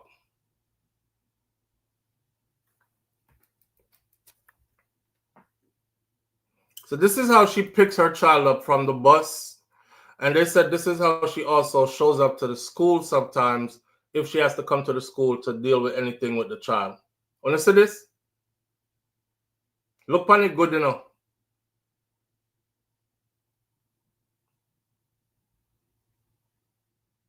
Crystal G say, money handsome, make him stay there. every rich man or every famous man is handsome. Yo, maybe take off that. Maybe take off Crystal G comment off my screen so you can see it. This is mommy attire, you know. Mama show up for our child like this. As you can see, she is at the school bus door. And somebody snapped this and said, this woman has to stop this. We got to make her go viral so she could stop this. Honestly speaking, I don't think she's the type to stop if you make her go viral. She's the type to actually do it more. She'll probably come out in her G-string next if you make her go viral. I know this type. But look, if my mama ever came to my school like this is embarrassing. This is embarrassing. And she got a lot of junk in the trunk. So it got stand out even more by the way she dressed. But that's your mama at your school bus door to pick you up. Because I drew a red circle around her. So when you have a chance, go look at the icon for this video. But that's how she show up. You know, One time gone, right? One time gone. I'm getting to that stage in life now where I'm one time gone. I'm back in my day. One time gone and back in my day. Live on the air with SouFLo. Good morning. Yeah. Yeah, brother. Yo. Yeah. That's not a mom. SouFLo, that's not a mom. That's not a mom. That's not a mom. What? You know who is a mom? I know true me love your baby mom. I know true me love your wife. Shakira is a mom. And it's when Shakira, I tell the baby that she must learn her book, boy, leave her alone and stop with her up. Yeah, yeah. You hear me, sir? The little girl must learn her book. Okay. All right, sir. Yo, mommy, come on, fast one, man. What rotted. But yeah, Marvin said that's not a mom. It's a mom. It's just a mom that's dressed how she think is comfortable. You're setting an example. You're setting an example. I tell people this all the time. Your first example, your daughter's first example of woman and how to be a woman is you. Every woman should know this. Your daughter's first example of what woman to be is you. You might think, if she's a bad mom, the daughter's first example is of what not to be. But that sounds good. But children pattern behaviors subconsciously, even when they're telling themselves, I'll never do that. I'll never be like my mama. That's exactly how she'll be. That's exactly how she'll be until she's able to undo what she learned from you. So, mommy, I come out the road with all our stuff hanging out. Somebody say, a man, she look. She have mental illness. The way how she stand up tells me so. Or maybe she just talking to the bus driver. She probably talk to the bus driver. Maybe he's a bus driver where she want some woman brawling with it, you know. I be laughing when I'm like in the grocery store and I see some of them.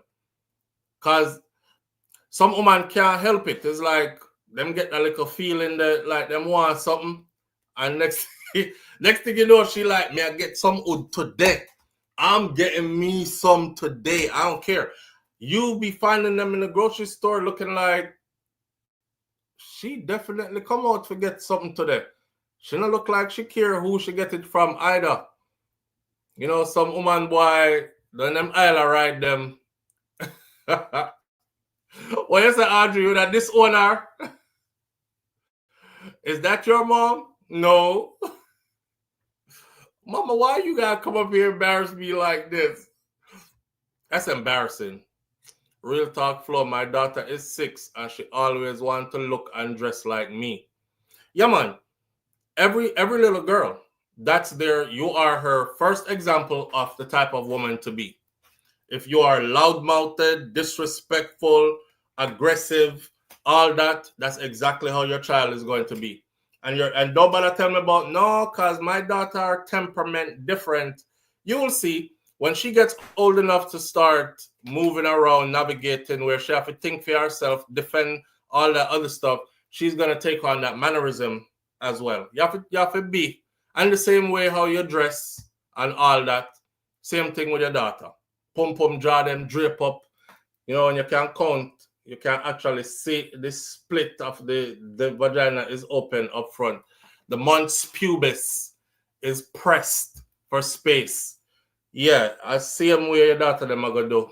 You set the example. Same thing for men and their boys. Well, I don't know about the boy them will end up fishy and them father is not. Maybe I can't. I don't want to go there. I'm not gonna say. I'm gonna say the same thing for boys, but them say usually when your child end up, you know, like that. When your child end up like that is because somewhere in your genes, that's what was there, and it manifests into your picnic. All a madman, some of them get it from thirsty. Live on the air with SouFLo. Good morning. Morning, SouFLo. How you doing? My dad, my brother, I'm good. How are you? I thank you. You know, say, just give my regards to everybody who listen. So, Flo, See it. you know, so, I want to call you earlier and I talk about the youth, but I have to talk to you now. And on the same point you're there, I'm going to go back to the youth and stay on topic. All right. Children do live what they learn. Mm-hmm. And if I remember, say, if you grew up with your father, you pattern certain things with your father. Sometimes you pattern things for your mother. Mm-hmm. I'm 60 odd now, so flow. And I find myself a behave like my mother, Bridget. Like your mother? And it was because, and it's not because my father wasn't around. Because when I realized that my father used to tell me some very serious moral things where, you know, him read a lot. My mother wasn't the person who read a lot, but my father read a lot.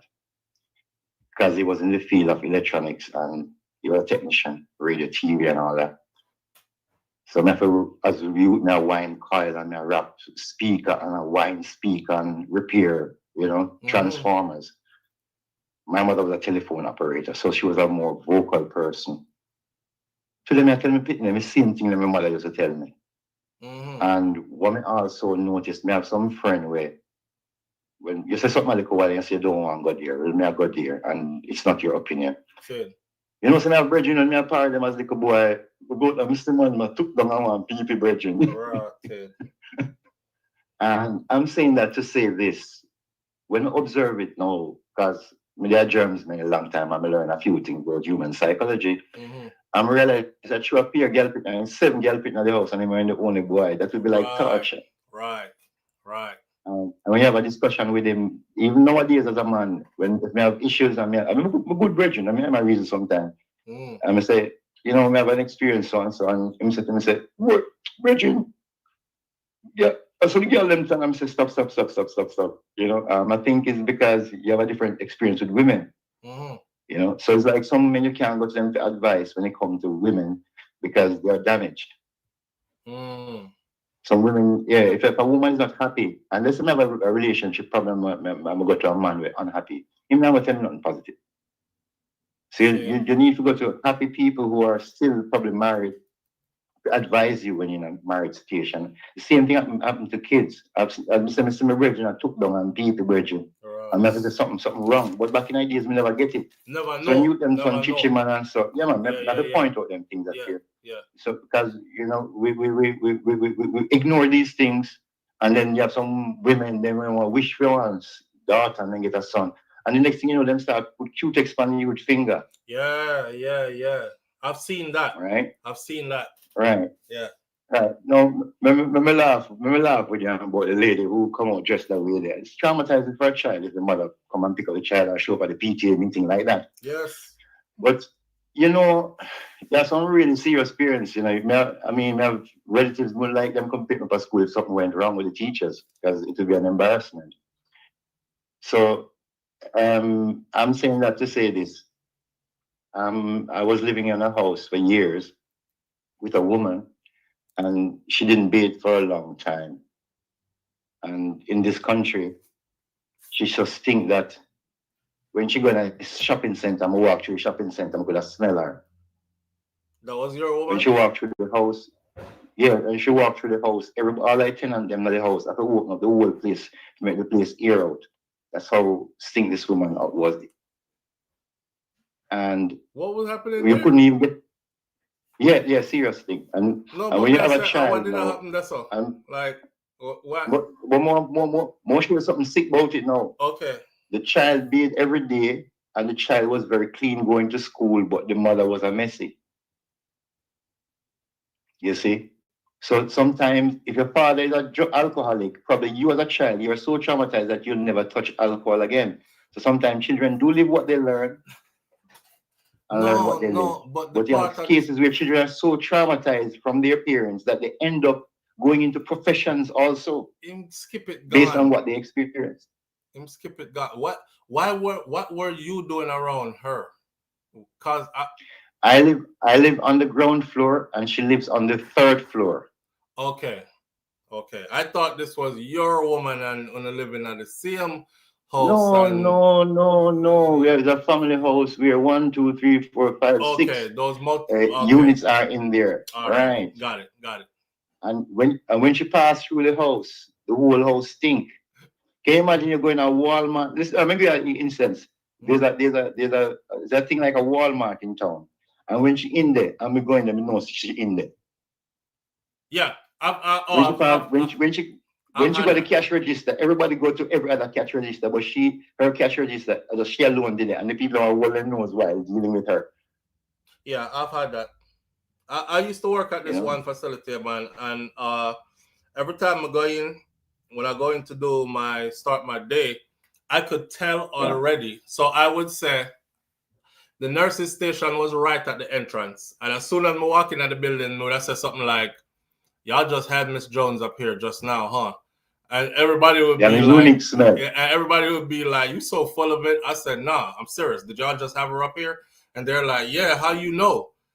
Because this woman, she have one piece of. She have a unique smell. But the thing is, she had a huge bumper. She have a body pan her there, but that body is so like it looks like she's not able to clean herself properly, she won't let others help her with her personal hygiene.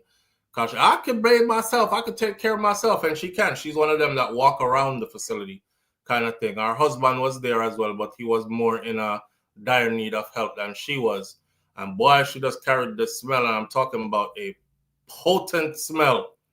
I wonder if she didn't smell it herself. But they don't seem to. They don't. I don't think we can smell ourselves. I don't think we can smell ourselves. I'm living in a country where it's probably the only country in the world where prisoners are allowed to break out of prison, and they won't get another day for that. Check it out. Germany is a place where if you break out of prison, the government put you back in for 1 day of your service, save the 1 day and come out. The same thing applies. Yes, fact check me, and it's because of Hitler. But I won't go into that right now. But there's something else you need to know about this country. A person has the right to rot in this country. You can't force that person to be there or do nothing to them. It's called personal decision. Right.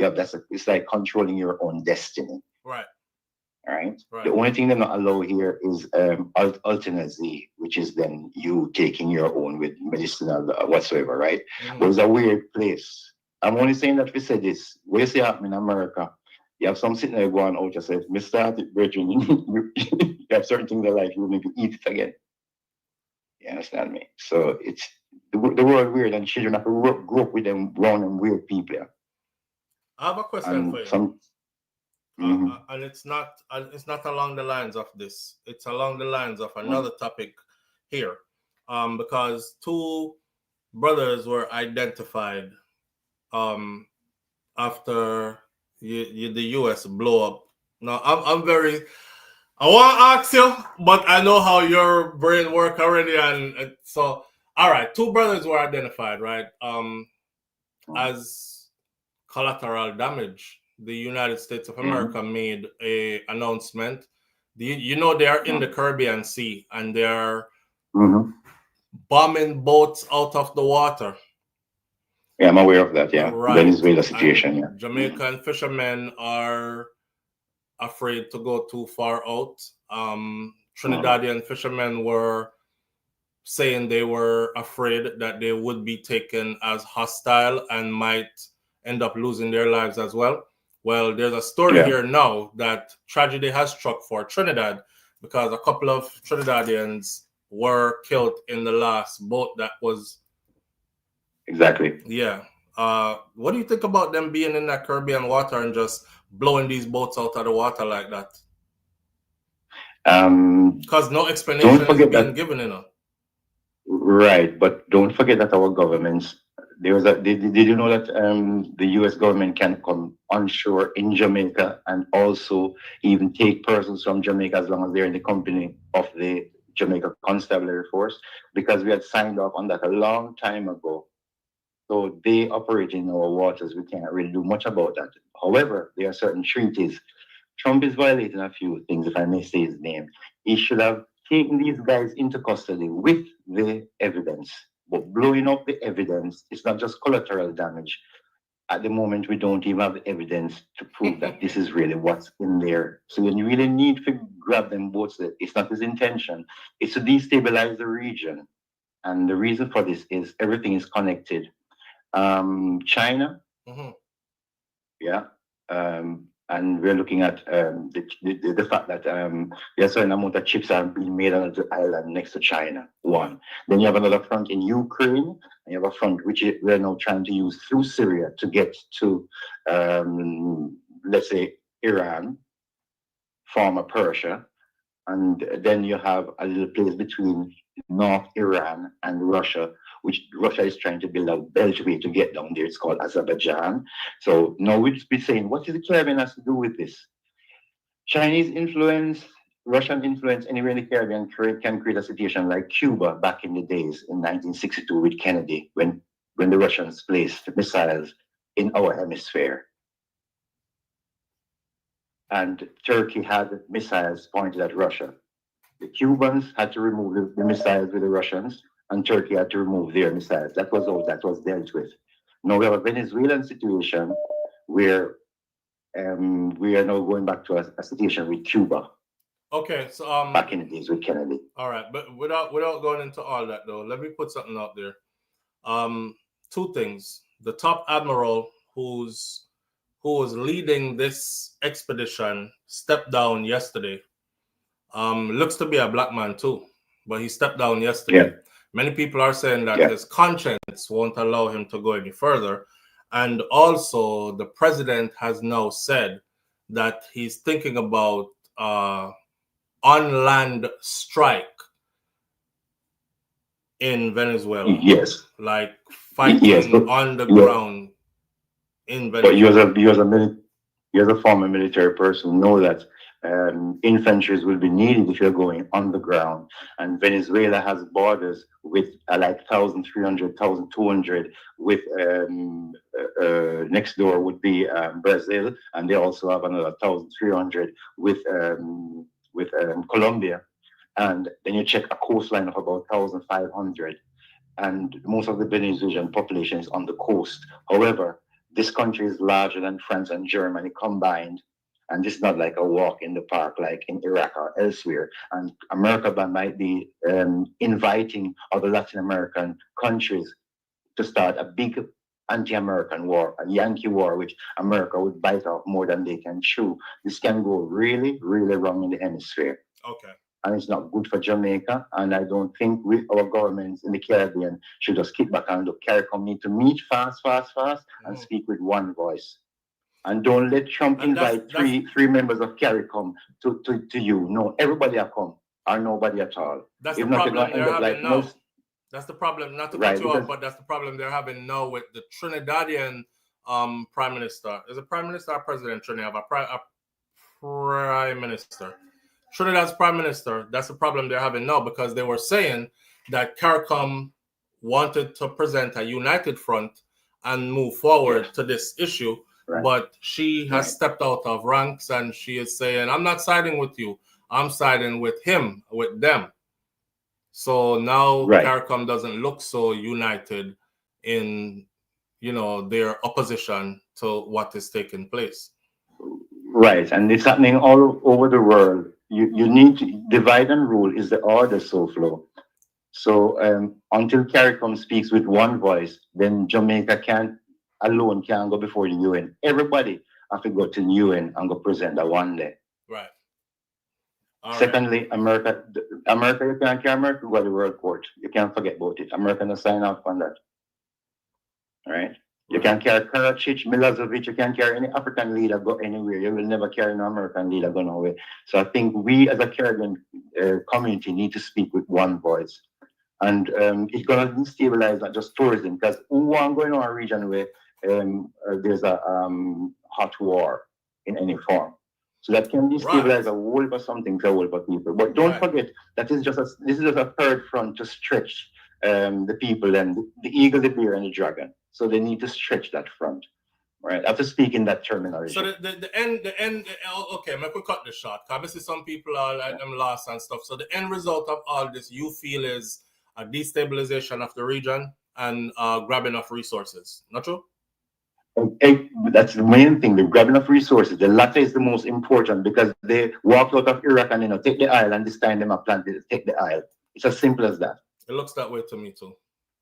All right, my brother. But I would say something more, but I know you lose the channel. Maybe I have to talk. Don't do it. I was very afraid to ask you already, because I know how you. I'm very careful on that one. I'm SouFLo. I know I'm prophesying anything, but by 2027, a lot of us gonna lose our jobs to AI. So we have to start rethink how we are doing business in the future. Please. Yes. Talk to you up here about that. And it's gonna cost some. All the people who live off a credit card in America watch the housing market. I'm not profiting about. Not talk to the right people and take care of yourself. Manners and respect. Bye. All right. That brother there's somebody on build with. It's always a joy because he's more well-traveled. He's super well-traveled. He's more, have more experience and more knowledge of how certain things work and stuff. Anyway, babe, I smell food. I get hungry now. We're not gonna deal in our politics too much. We have a couple other topics to run through, and then we're out of here. Live on the air with SouFLo. Good morning. Flo, good morning. Morning, Jerome. What go on? Not much. The caller that just called. I want to know, so caller, why you did say can't robo? Can't robo. You can't, nobody did say. So you literally asked him and said that was your woman, and he said, yeah, man. And then you say, what you going there for? What was going on? Caller, Flo asked you, say, is that your woman? And you said, yes. Why you ain't say can't about? And then he changed it. He knows I mess up him and try to put it up. Yeah, fix it up. I saw. So, caller, you have to be careful, yes, because we all know for months and years. How do you live with such woman? But then again, I think he was in the middle of talking, and him just, when you're talking, you're the best wing man ever. Yeah, man, you're the best wing man ever. Yeah, I don't think that was his woman. I actually know who that is, so I think. No, I know. Yeah. I know you know who it is, but he mess up, Yeah. Because you asked him, was that your woman? And he said, yes. Yeah. Well, you can't big up yourself, but you can't rub up. You mess up. We have your pan team. All right, brother. All right, big up yourself. All right. Here, the just to finish off that section about what's going on in the Caribbean waters. So family members and neighbors have informed news media overseas and in the US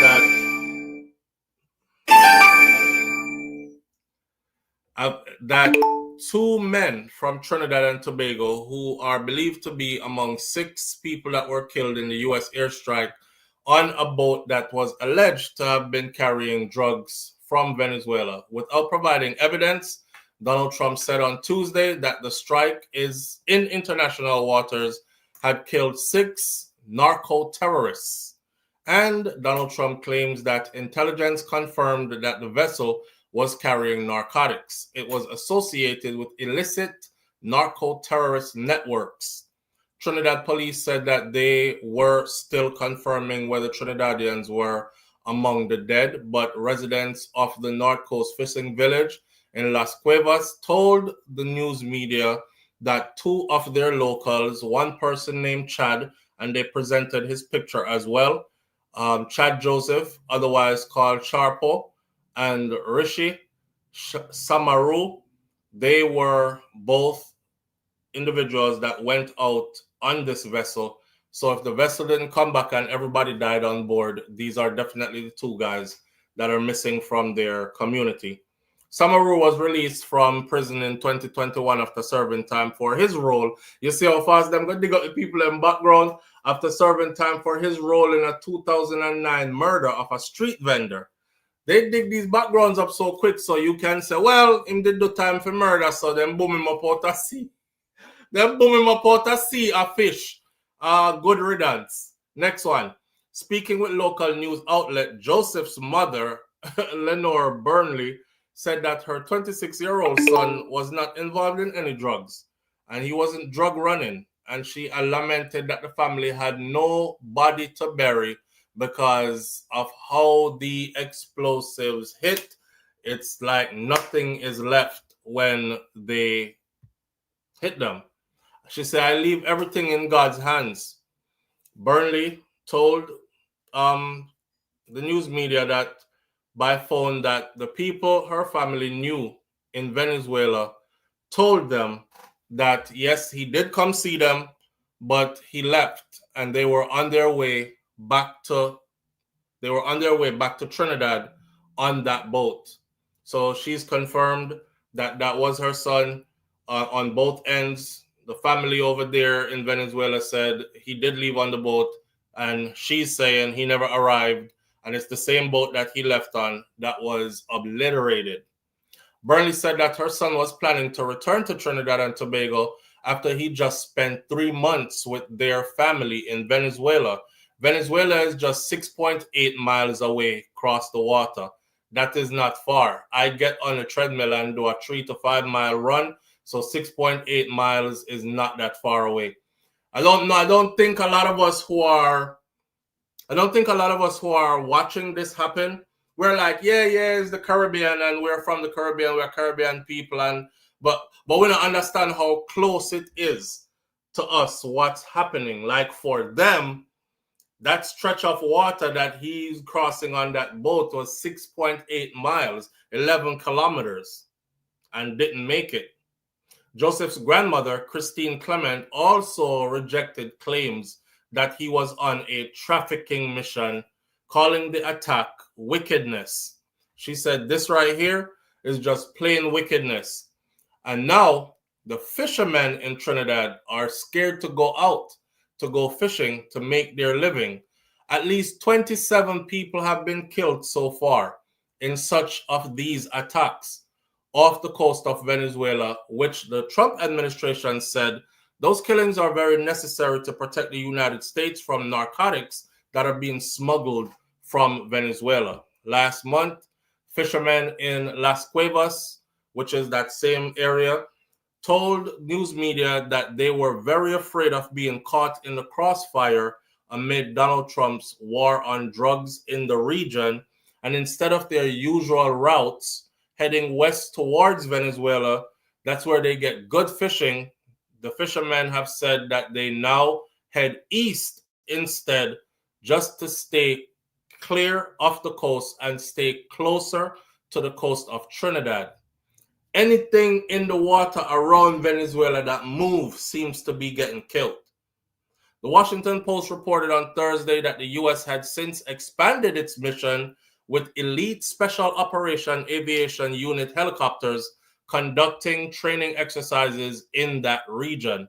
Trinidad and Tobago's Prime Minister, Kamala Persad Besesar, had previously expressed her strong support for these U.S. strikes on Venezuela-based drug vessels. She told local journalists that she had no sympathy for traffickers and that the U.S. military should kill them all violently. She added that the military mission from the U.S. would reduce violence in that region, and she asked for divine protection for the United States personnel who are involved in this mission. But other Caribbean leaders have described what the U.S. is doing as a threat to the peace and the security in that region. I have no dog in this fight. I'm just putting it out there. That's what I go on. So if your family members going out fishing and them go too far to sea, they might get boom out of the water. And the only thing you're going to hear is they were trafficking drugs, and it was very necessary to send them to smithereens to protect the United States of America. Again, I have no dog in this fight. Moving right along to another topic, because we have about 2 more and then we're done. Let's get into Diddy's special conditions. Somebody said it yesterday here, and I said I was going to do it on the other channel, but I'm doing it here. So, a federal judge has ordered Sean P. Diddy Combs to forfeit various items. He has to give them over, including electronic devices containing all his so-called freak-off tapes. That's how it started out, including all the electronic devices he has that contains all his freak-off tapes. Why would they want this man freak-off tapes? He's already been through a trial. He was already found not guilty of human trafficking, sex trafficking. He was already found not guilty of racketeering. He was already found not guilty of his entire RICO case. Why would they want now to put that there that he has to forfeit, give over all electronic devices containing his so-called freak-off tapes? And this is as part of his 50 months prison sentence. The order was filed on October 8th of 2025 and concerns evidence that was seized during the March 2024 raid on Diddy's home in Miami and in Los Angeles. So that means this is stuff that is already in their possession. Somebody said yesterday he got to give up his property and he has to give up some of the stuff he owns. And I said, let me do some research first before I go running with it. That's why I didn't want to do it. So he doesn't have to give up his property. I'm going to tell you all the things he has to give up. I'm going to tell you how he has to live after this for and how long he has to do this for.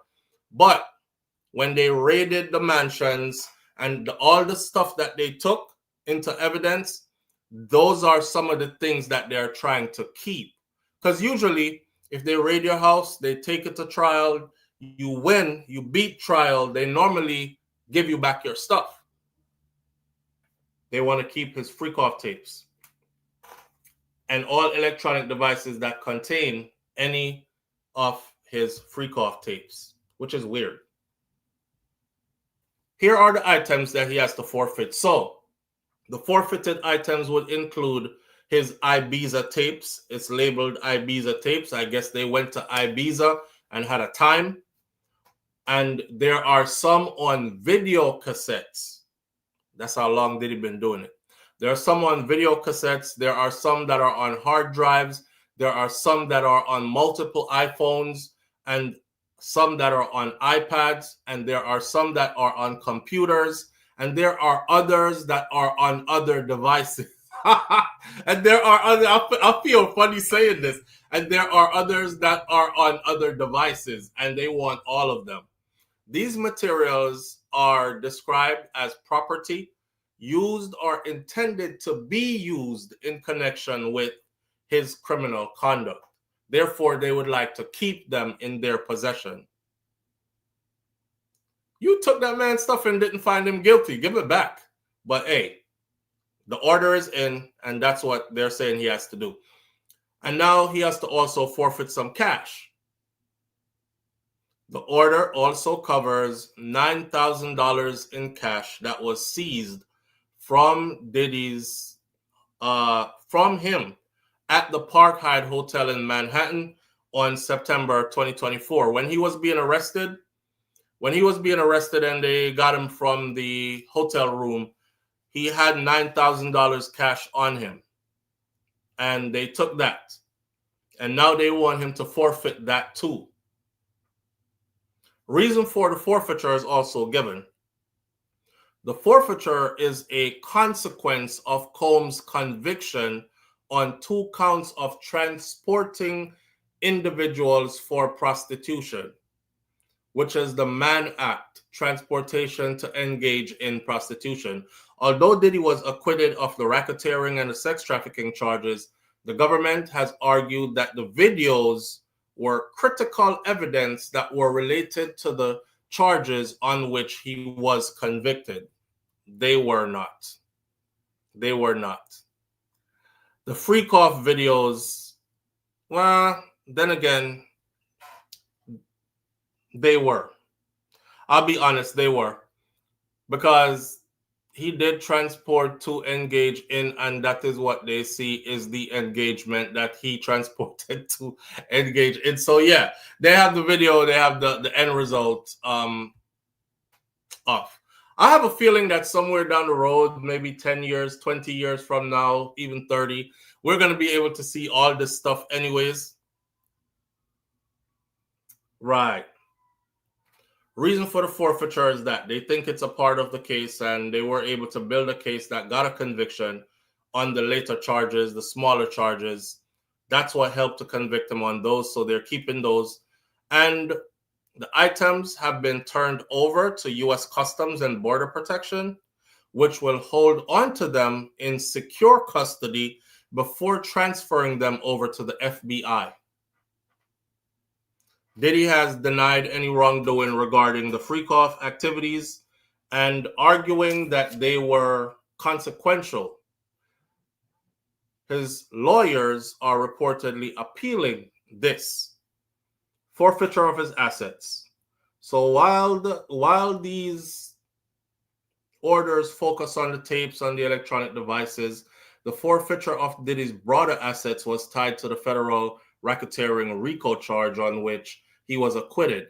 If he had been convicted on that charge, then the prosecutors could have sought to seize his fortunes by arguing that his business was a part of his criminal enterprise because he was found not guilty of the RICO charge. And because he was found not guilty of the RICO charge, they can't go after all his stuff, which is what I said yesterday when the person said that in the comments, that they can't take his stuff. There are more things for Diddy here. That's all he has to give up. Now, as far as how he's going to have to live, y'all gotta hear this. So after his prison release, Sean P. Diddy Combs, or Diddy, or Brother Love, or whatever you want to call him, he will face 5 years of supervised release with strict special conditions, including mandatory participation in a domestic violence program and outpatient treatment for substance and mental health issues. He will also be prohibited from contacting the victims in his case. He must submit to searches, random searches, if there is reasonable suspicion of a violation, and he will be permanently barred from owning firearms. So as long as he lives, he will never be able to own another firearm again. He is disarmed. He must complete an approved program for domestic violence. He will be required to undergo outpatient treatment for substance abuse and mental health issues. He is forbidden to contact any victim in his case or encouraging others to contact them on his behalf. He must submit to searches of his persons, of his properties, and all electronic devices if a probation officer has any reasonable suspicion. He will need to provide his probation officer with his financial information up on that probation officer's request. He is permanently barred from owning or having access to any firearm or any other dangerous weapons. As a part of this standard conditions, he will be required to maintain mandatory employment, and he will not be allowed to contact other individuals engaged in criminal activities, and he will be subject to drop-in visits from probation officers at any time they choose. Boy, I think the only one that you really gotta... Diddy can work for himself, okay? He's always been the job provider. So I'm pretty sure that he can still do that for himself. That won't be a problem. I don't know if y'all know it, but his private jet was listed at making $1 million point something every month since his incarceration. He put that private jet to work. And there are a lot of people who have money who keep on chartering this private jet. And the report that they did in BBC News out of the UK, it said that they found that majority of the people who they interviewed after they'd used the jet, did not even know that that jet belonged to him. But majority of them also did not care if the jet belonged to him or not. So he was just off his jet alone. It's $1 million point something a month. He'll be able to stay employed, but that pop up anytime we feel like it stuff, that's a whole nother ball game. And that submit to a search of your properties, your persons, or all that, that's the part where he's gonna have a problem with, and that's for the next 5 years. So the little bit of money he got to pay up, $9,000, that's no money for him. You know, what's her name's rent is more money than that. He pays $10,000 per month. And it'll be interesting now to find out how 50 Cent's baby mama is living, because I'm pretty sure Diddy cut her ass off. I'm pretty sure he cut her off. You know who's going to be okay when he gets, and probably is now? Gina. Gina is going to be okay, because Gina wrote to the judge and said, before sentencing, I am not a victim. I have never considered myself to be a victim. I was approached by the investigators that were investigating and building the case against him. I worked with them. I gave them everything they asked for in my phone, pictures, videos, everything. They kept on trying to tell me that I am a victim and I was abused. And I kept telling them I'm a grown woman. I'm not a victim. And they still went away and put it on paper that I was victimized. So it's no wonder you didn't see me testify at trial, because I was ready to go testify and I would have said the same thing I said to them on the stand. But they realized that what I had to say was not with their narrative. So the day before I was supposed to testify in court, I got a call that said, stand down, you won't be needed, because they already got Cassie and the other one, which is 50 Cent baby mama, who testified according to how they wanted them to testify. I was a victim. I was victimized. I didn't know I was going over there to have sex, and we did. And I ran through 3 men in one night just for him, to make him happy and all that other stuff. You know, she said they did stuff as grown people, and she willingly did stuff. I don't know if she partook in, you know, the free, apparently she did, in the freak offs and all that, but she never felt like she was forced, coerced, or anything. It was something that she did. She's the only one that's probably going to be in good standing with him. Of course, Cassie got her money and cut. There's something going on with Cassie's husband right now and Cassie's money, which I'll do that on another day. But the other one who in court really testified against him, and then came out her own mouth to say, even as I stand here right now, he pays all my bills, plus gives me $10,000 spending money every month. That $10,000 spending money every month has dried up. She said he got her a very expensive house, or got her into a very expensive house that's in a secluded community. And so she felt like she needed to do the things that he asked her to do. They call that manipulation. You know, honestly speaking, I'm not getting no woman into no exclusive community and no nice house, and she not do the things them when me want her to do. That's just grown people doing an exchange. The oldest thing in the book, right?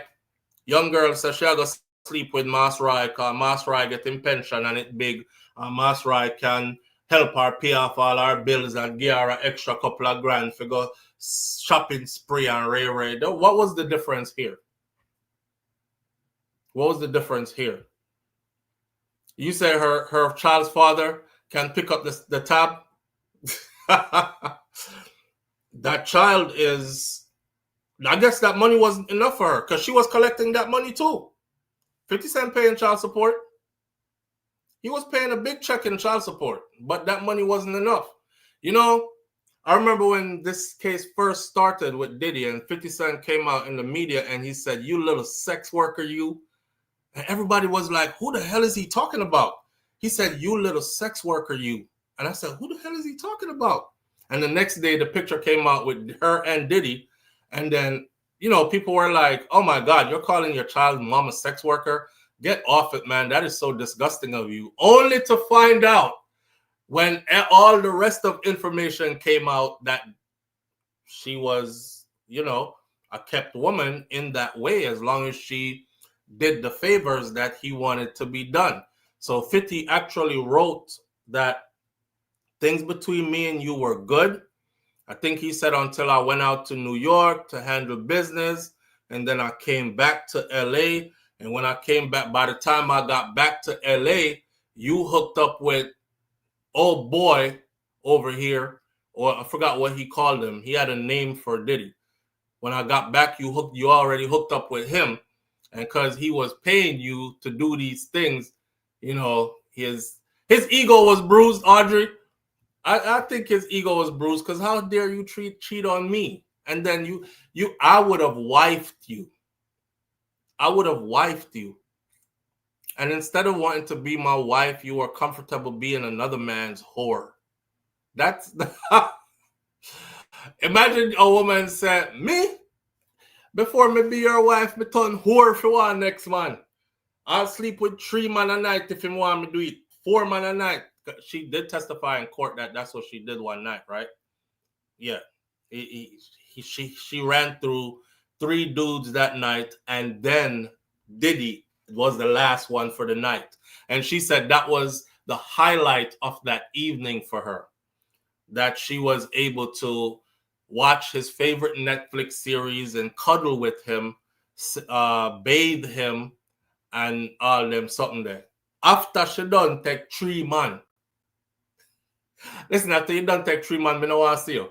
But anyway, hey man, freaky deaky is not criminal to be a freak, I guess. So, live on the air with SouFlo. Good morning. Morning, SouFlo. Read Diddy, you see? What the day of his sentencing, this lawyer basically predicted 50 months to mostly 70 months. And after he got the sentence, the lawyer came back and said, it better he may get 11 years. Because he said these terms are these probation thing there, pretty fine. No, sir. I don't believe that though, because any day out of prison is a good day. You just have to keep yourself out. And the way how the experts have broken it down for us, we already know that he's not going to be in there for a long time. It looks 50 months, it look long, but he won't be in there for a long time. What I think Judge Subramanian is trying to do right now, though, is to sabotage him so that he won't get into a program. There's a program there. So he qualifies for, I'm already qualified for first-time offender discount, it's called. A first-time offender discount is 1 year off already, right? And then there's a drug program, rehabilitation program in there that will take off another year off already. But he has to get into that program. And then because he was already going through behavioral counseling and stuff, that would knock off 1 next year off fight already. So we're already down 3 years off of his time, and he already served 13 months and counting. So we're already 4 years in off of his time that's going to be taken off already. The expert, the 2 expert lawyers that explained it, they both came up with about the same time of release. One of them a couple of months ahead of the other, but about the same time of release. So he won't be doing no long time in there anyways. No, the expert I saw, he wasn't talking about the sentence. He said the probation part of it. Yeah, but probation. If I rough him, him say any single misstep. He used that term that they use in it. Yeah, but that's he for said everybody. Any single misstep. But that's for everybody. Any violation. Yes, that's for everybody. That's for everybody who get caught up in probation. That's how probation works. Any misstep, any violation. Young Thug had 19 years suspended, and if the judge told him the same thing, or 17 years suspended. The judge said the same thing. If you even sneeze wrong, I'll have you back in here doing your entire number of years. So that's how probation works. I know nothing. No, man. They said the guy, catch the liar names, but he said for Diddy has something that what the normal person don't get. He basically said that they can strip him of all his assets. They could strip him If of push all. come to shove. They could strip him of all his assets. Yeah, if push come to shove. I think one party I of them haven't heard that. Suppose me go work for Diddy, right?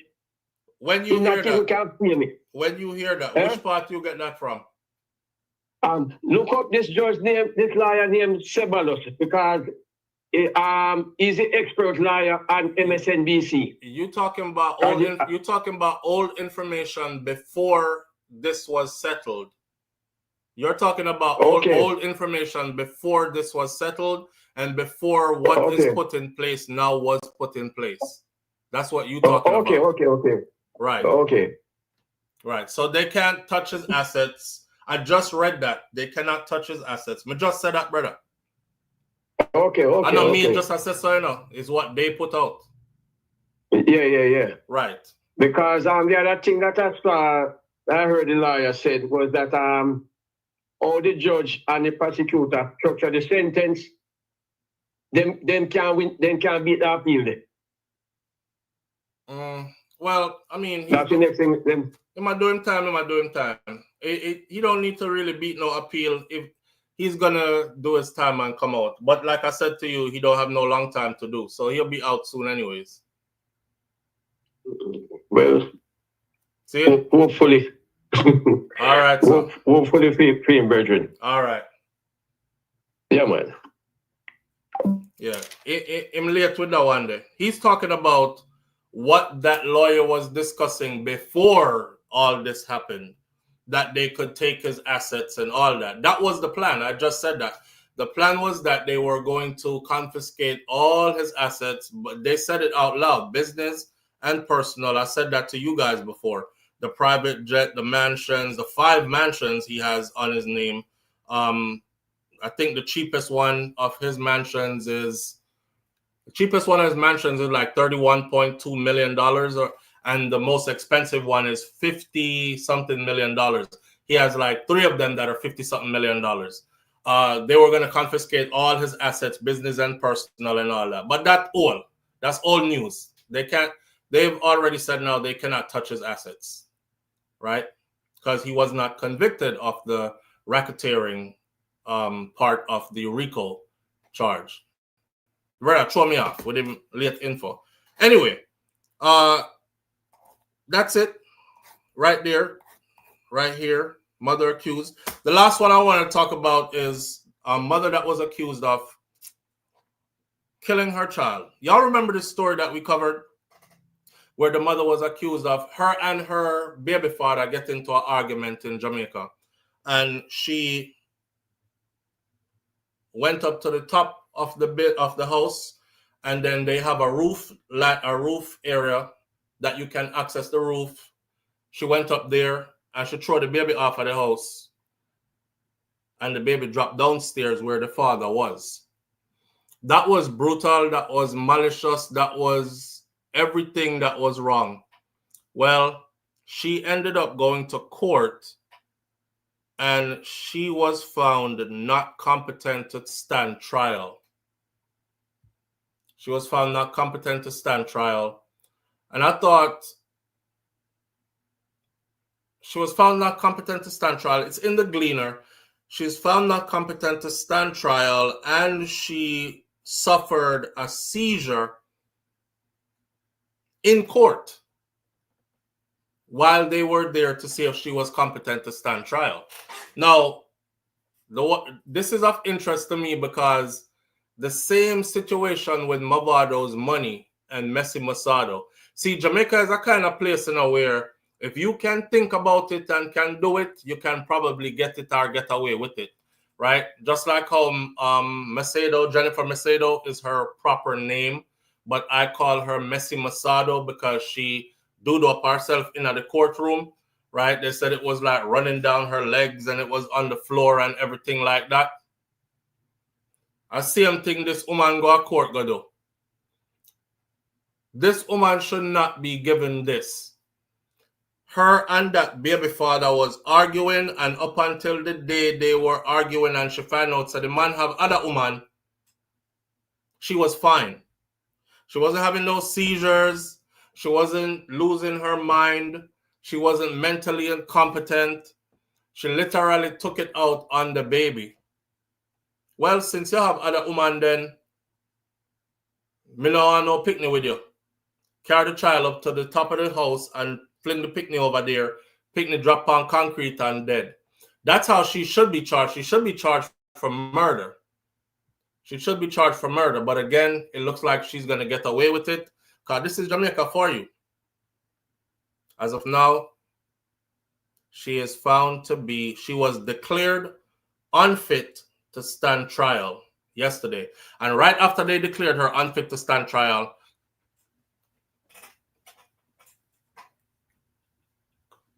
she seized out in the courtroom. I want you to seize out right now. Could you imagine your attorney telling you, I want you to seize out right now. As soon as you hear the declaration, I want you going on one. Make sure you save up your saliva, because you feel like make holy pipe come out outside of your mouth if you can, right? Kind of like Messi Masado, her attorney is like, as soon as you hear me say to the judge, say, Your Honor, my client is really sick and she has to constantly be around the toilet and she has to constantly have medical attention because, look, IVs have to be in her because the fluids, everything is just going through her body like that. I want you, that's your cue to shit up yourself. When you hear me say everything is going through her body like that, I want you to just bear down as hard as you can and let it go. You did drink the Senapod before we go in, right? Yeah, Senapod mixed with liquor Cersei, bitter. Your belly are gonna run. And put in something else in there and then go. All right, Your Honor, seat there. That's what I was talking about. See that? Oh, God. Oh, so she need help. That's what they did. And the judge was like, okay, she can't stay in here because we don't have proper anything to take care of her like that. So she's going to have to be on home confinement. Arrest me and imprison me in my house. Must have probably just drink some Senna. Charlotte, that's exactly what I said happened. Where's the great goodies? 2 hot beer. Broops. What's your name that said? What's your name that said? Me don't know. Me just drinking hot beer and next thing me know, I couldn't even reach my bathroom. Me just burps, everything just come out. Oh man. And Miss Ciara sell food. She's still selling food. Somebody remind me of what's your name? Out of Crab Circle. The woman them run away from Alice. Alice is still selling food. You see the guy who does the vlogging, the white dude, the American dude, Caucasian dude that does vlogging, he's always in Jamaica. He's like, this is how they treat me in Jamaica, and him always have food reviews and stuff. Him who, when Alice got caught, Alice was feeding him with her hand. And people were like, Jesus Christ, look on her fingernail them. And she did probably just done wipe her body. How we know say no dude under her fingernail them? And she was feeding him from her hand. That guy. He went back. He has a video now on his channel eating from Alice again. So he went back and he said he's why? Him tummy strong. He went back, him have a video I eat from Alice right now. And him say he's a very forgiving person. And it never killed him or nothing. It made him stronger. And since they made all the updates and stuff, him come get a try again. I was shocked when I saw the video and I saw him with Alice in the video. I say, the woman they look like Alice, but I can't see him woman no shit in her bucket. I feed him with her hand. This brother go back on them from. It sure is. It sure is. Better him than me. Because I told you all, next time I'm in Jamaica, I was going to go to Hero Circle, get some crabs and stuff. Shakira was like, you must go by yourself, cause me not go over there. Me don't want nothing to eat from over there. And we didn't. It wasn't worth it after that. Cause she had a big crab lover and not me. And if she not gonna eat it, me not damn it neither. So yo, killing Jerome, the man tried to eat his breakfast. Jerome good, man. Jerome good.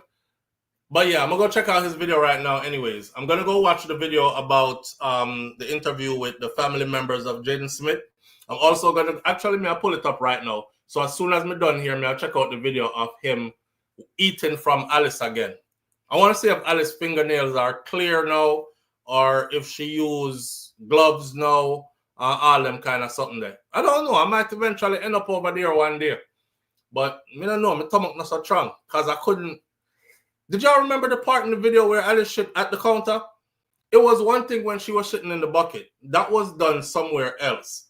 But there was a time she was doodling in the bucket while the customers were standing in front of her. It was 2 videos. You see the second video where she threw up the back of her frack so and wrap it around her waist. And she stand up as shit while she talking to them. And then she reach back so I don't know what and wipe her body and drop it in the bucket and pull on her dress. I said, damn, if she could do that with somebody stand up right there so. And you couldn't figure out that that's what she was doing. Me don't know if I want. It'll take a while. Well, more power to him. I did say though that I didn't want Alice to be banned forever because this is the way how she pays her bills. And I know a lot of people are cussing about, nah, SouFlo, make sure you do something else. Go sell clothes or something, but come out of the food. Come out of the food business, bro. Nobody is supposed to eat from you. You're supposed to be banned for life after that. I'm a forgiving person. I said she just needed to be trained properly because when you know better, you do better. But them said that couldn't rub out still. Alice took herself back over there and started serving food even because Jamaica slack in a lot of ways, right?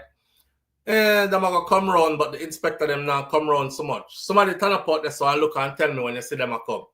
And she gave it a couple of weeks where it looked like she wasn't there anymore, and then she just fly the shop again. And she back out there. I think she has since been trained though. She has since been trained and certified, and she is back out there now with good knowledge of cleanliness. Big up to Alice. Listen, big up to each and every one of you that were tuned in this morning. I appreciate you greatly. Well, you say she figure sell detox beer drink. It does run through me. It does burps. It's the way how she said it. I can't imagine the dude who does burps. Shout out to everybody tuning in. I appreciate you greatly. The weekend is here. It's the freaking weekend. If you're in Florida, I would suggest you get outside and get you some of this warm weather that's still here and the sunshine that's still here. I myself will definitely be outside. Be good. Like my granny Miss Ruby said, be good. If you can't be good, be careful, but it's best to be good. And my grandfather, Mas Clevey, who is right next to her right there, says, I will see you tomorrow if God spare life. Knowing that tomorrow, not guaranteed, you're not God and you're not in control. So you can't guarantee nobody else tomorrow, not even yourself, right? So go with God, be good, and I'll see you again sometime soon. I'm out. Peace.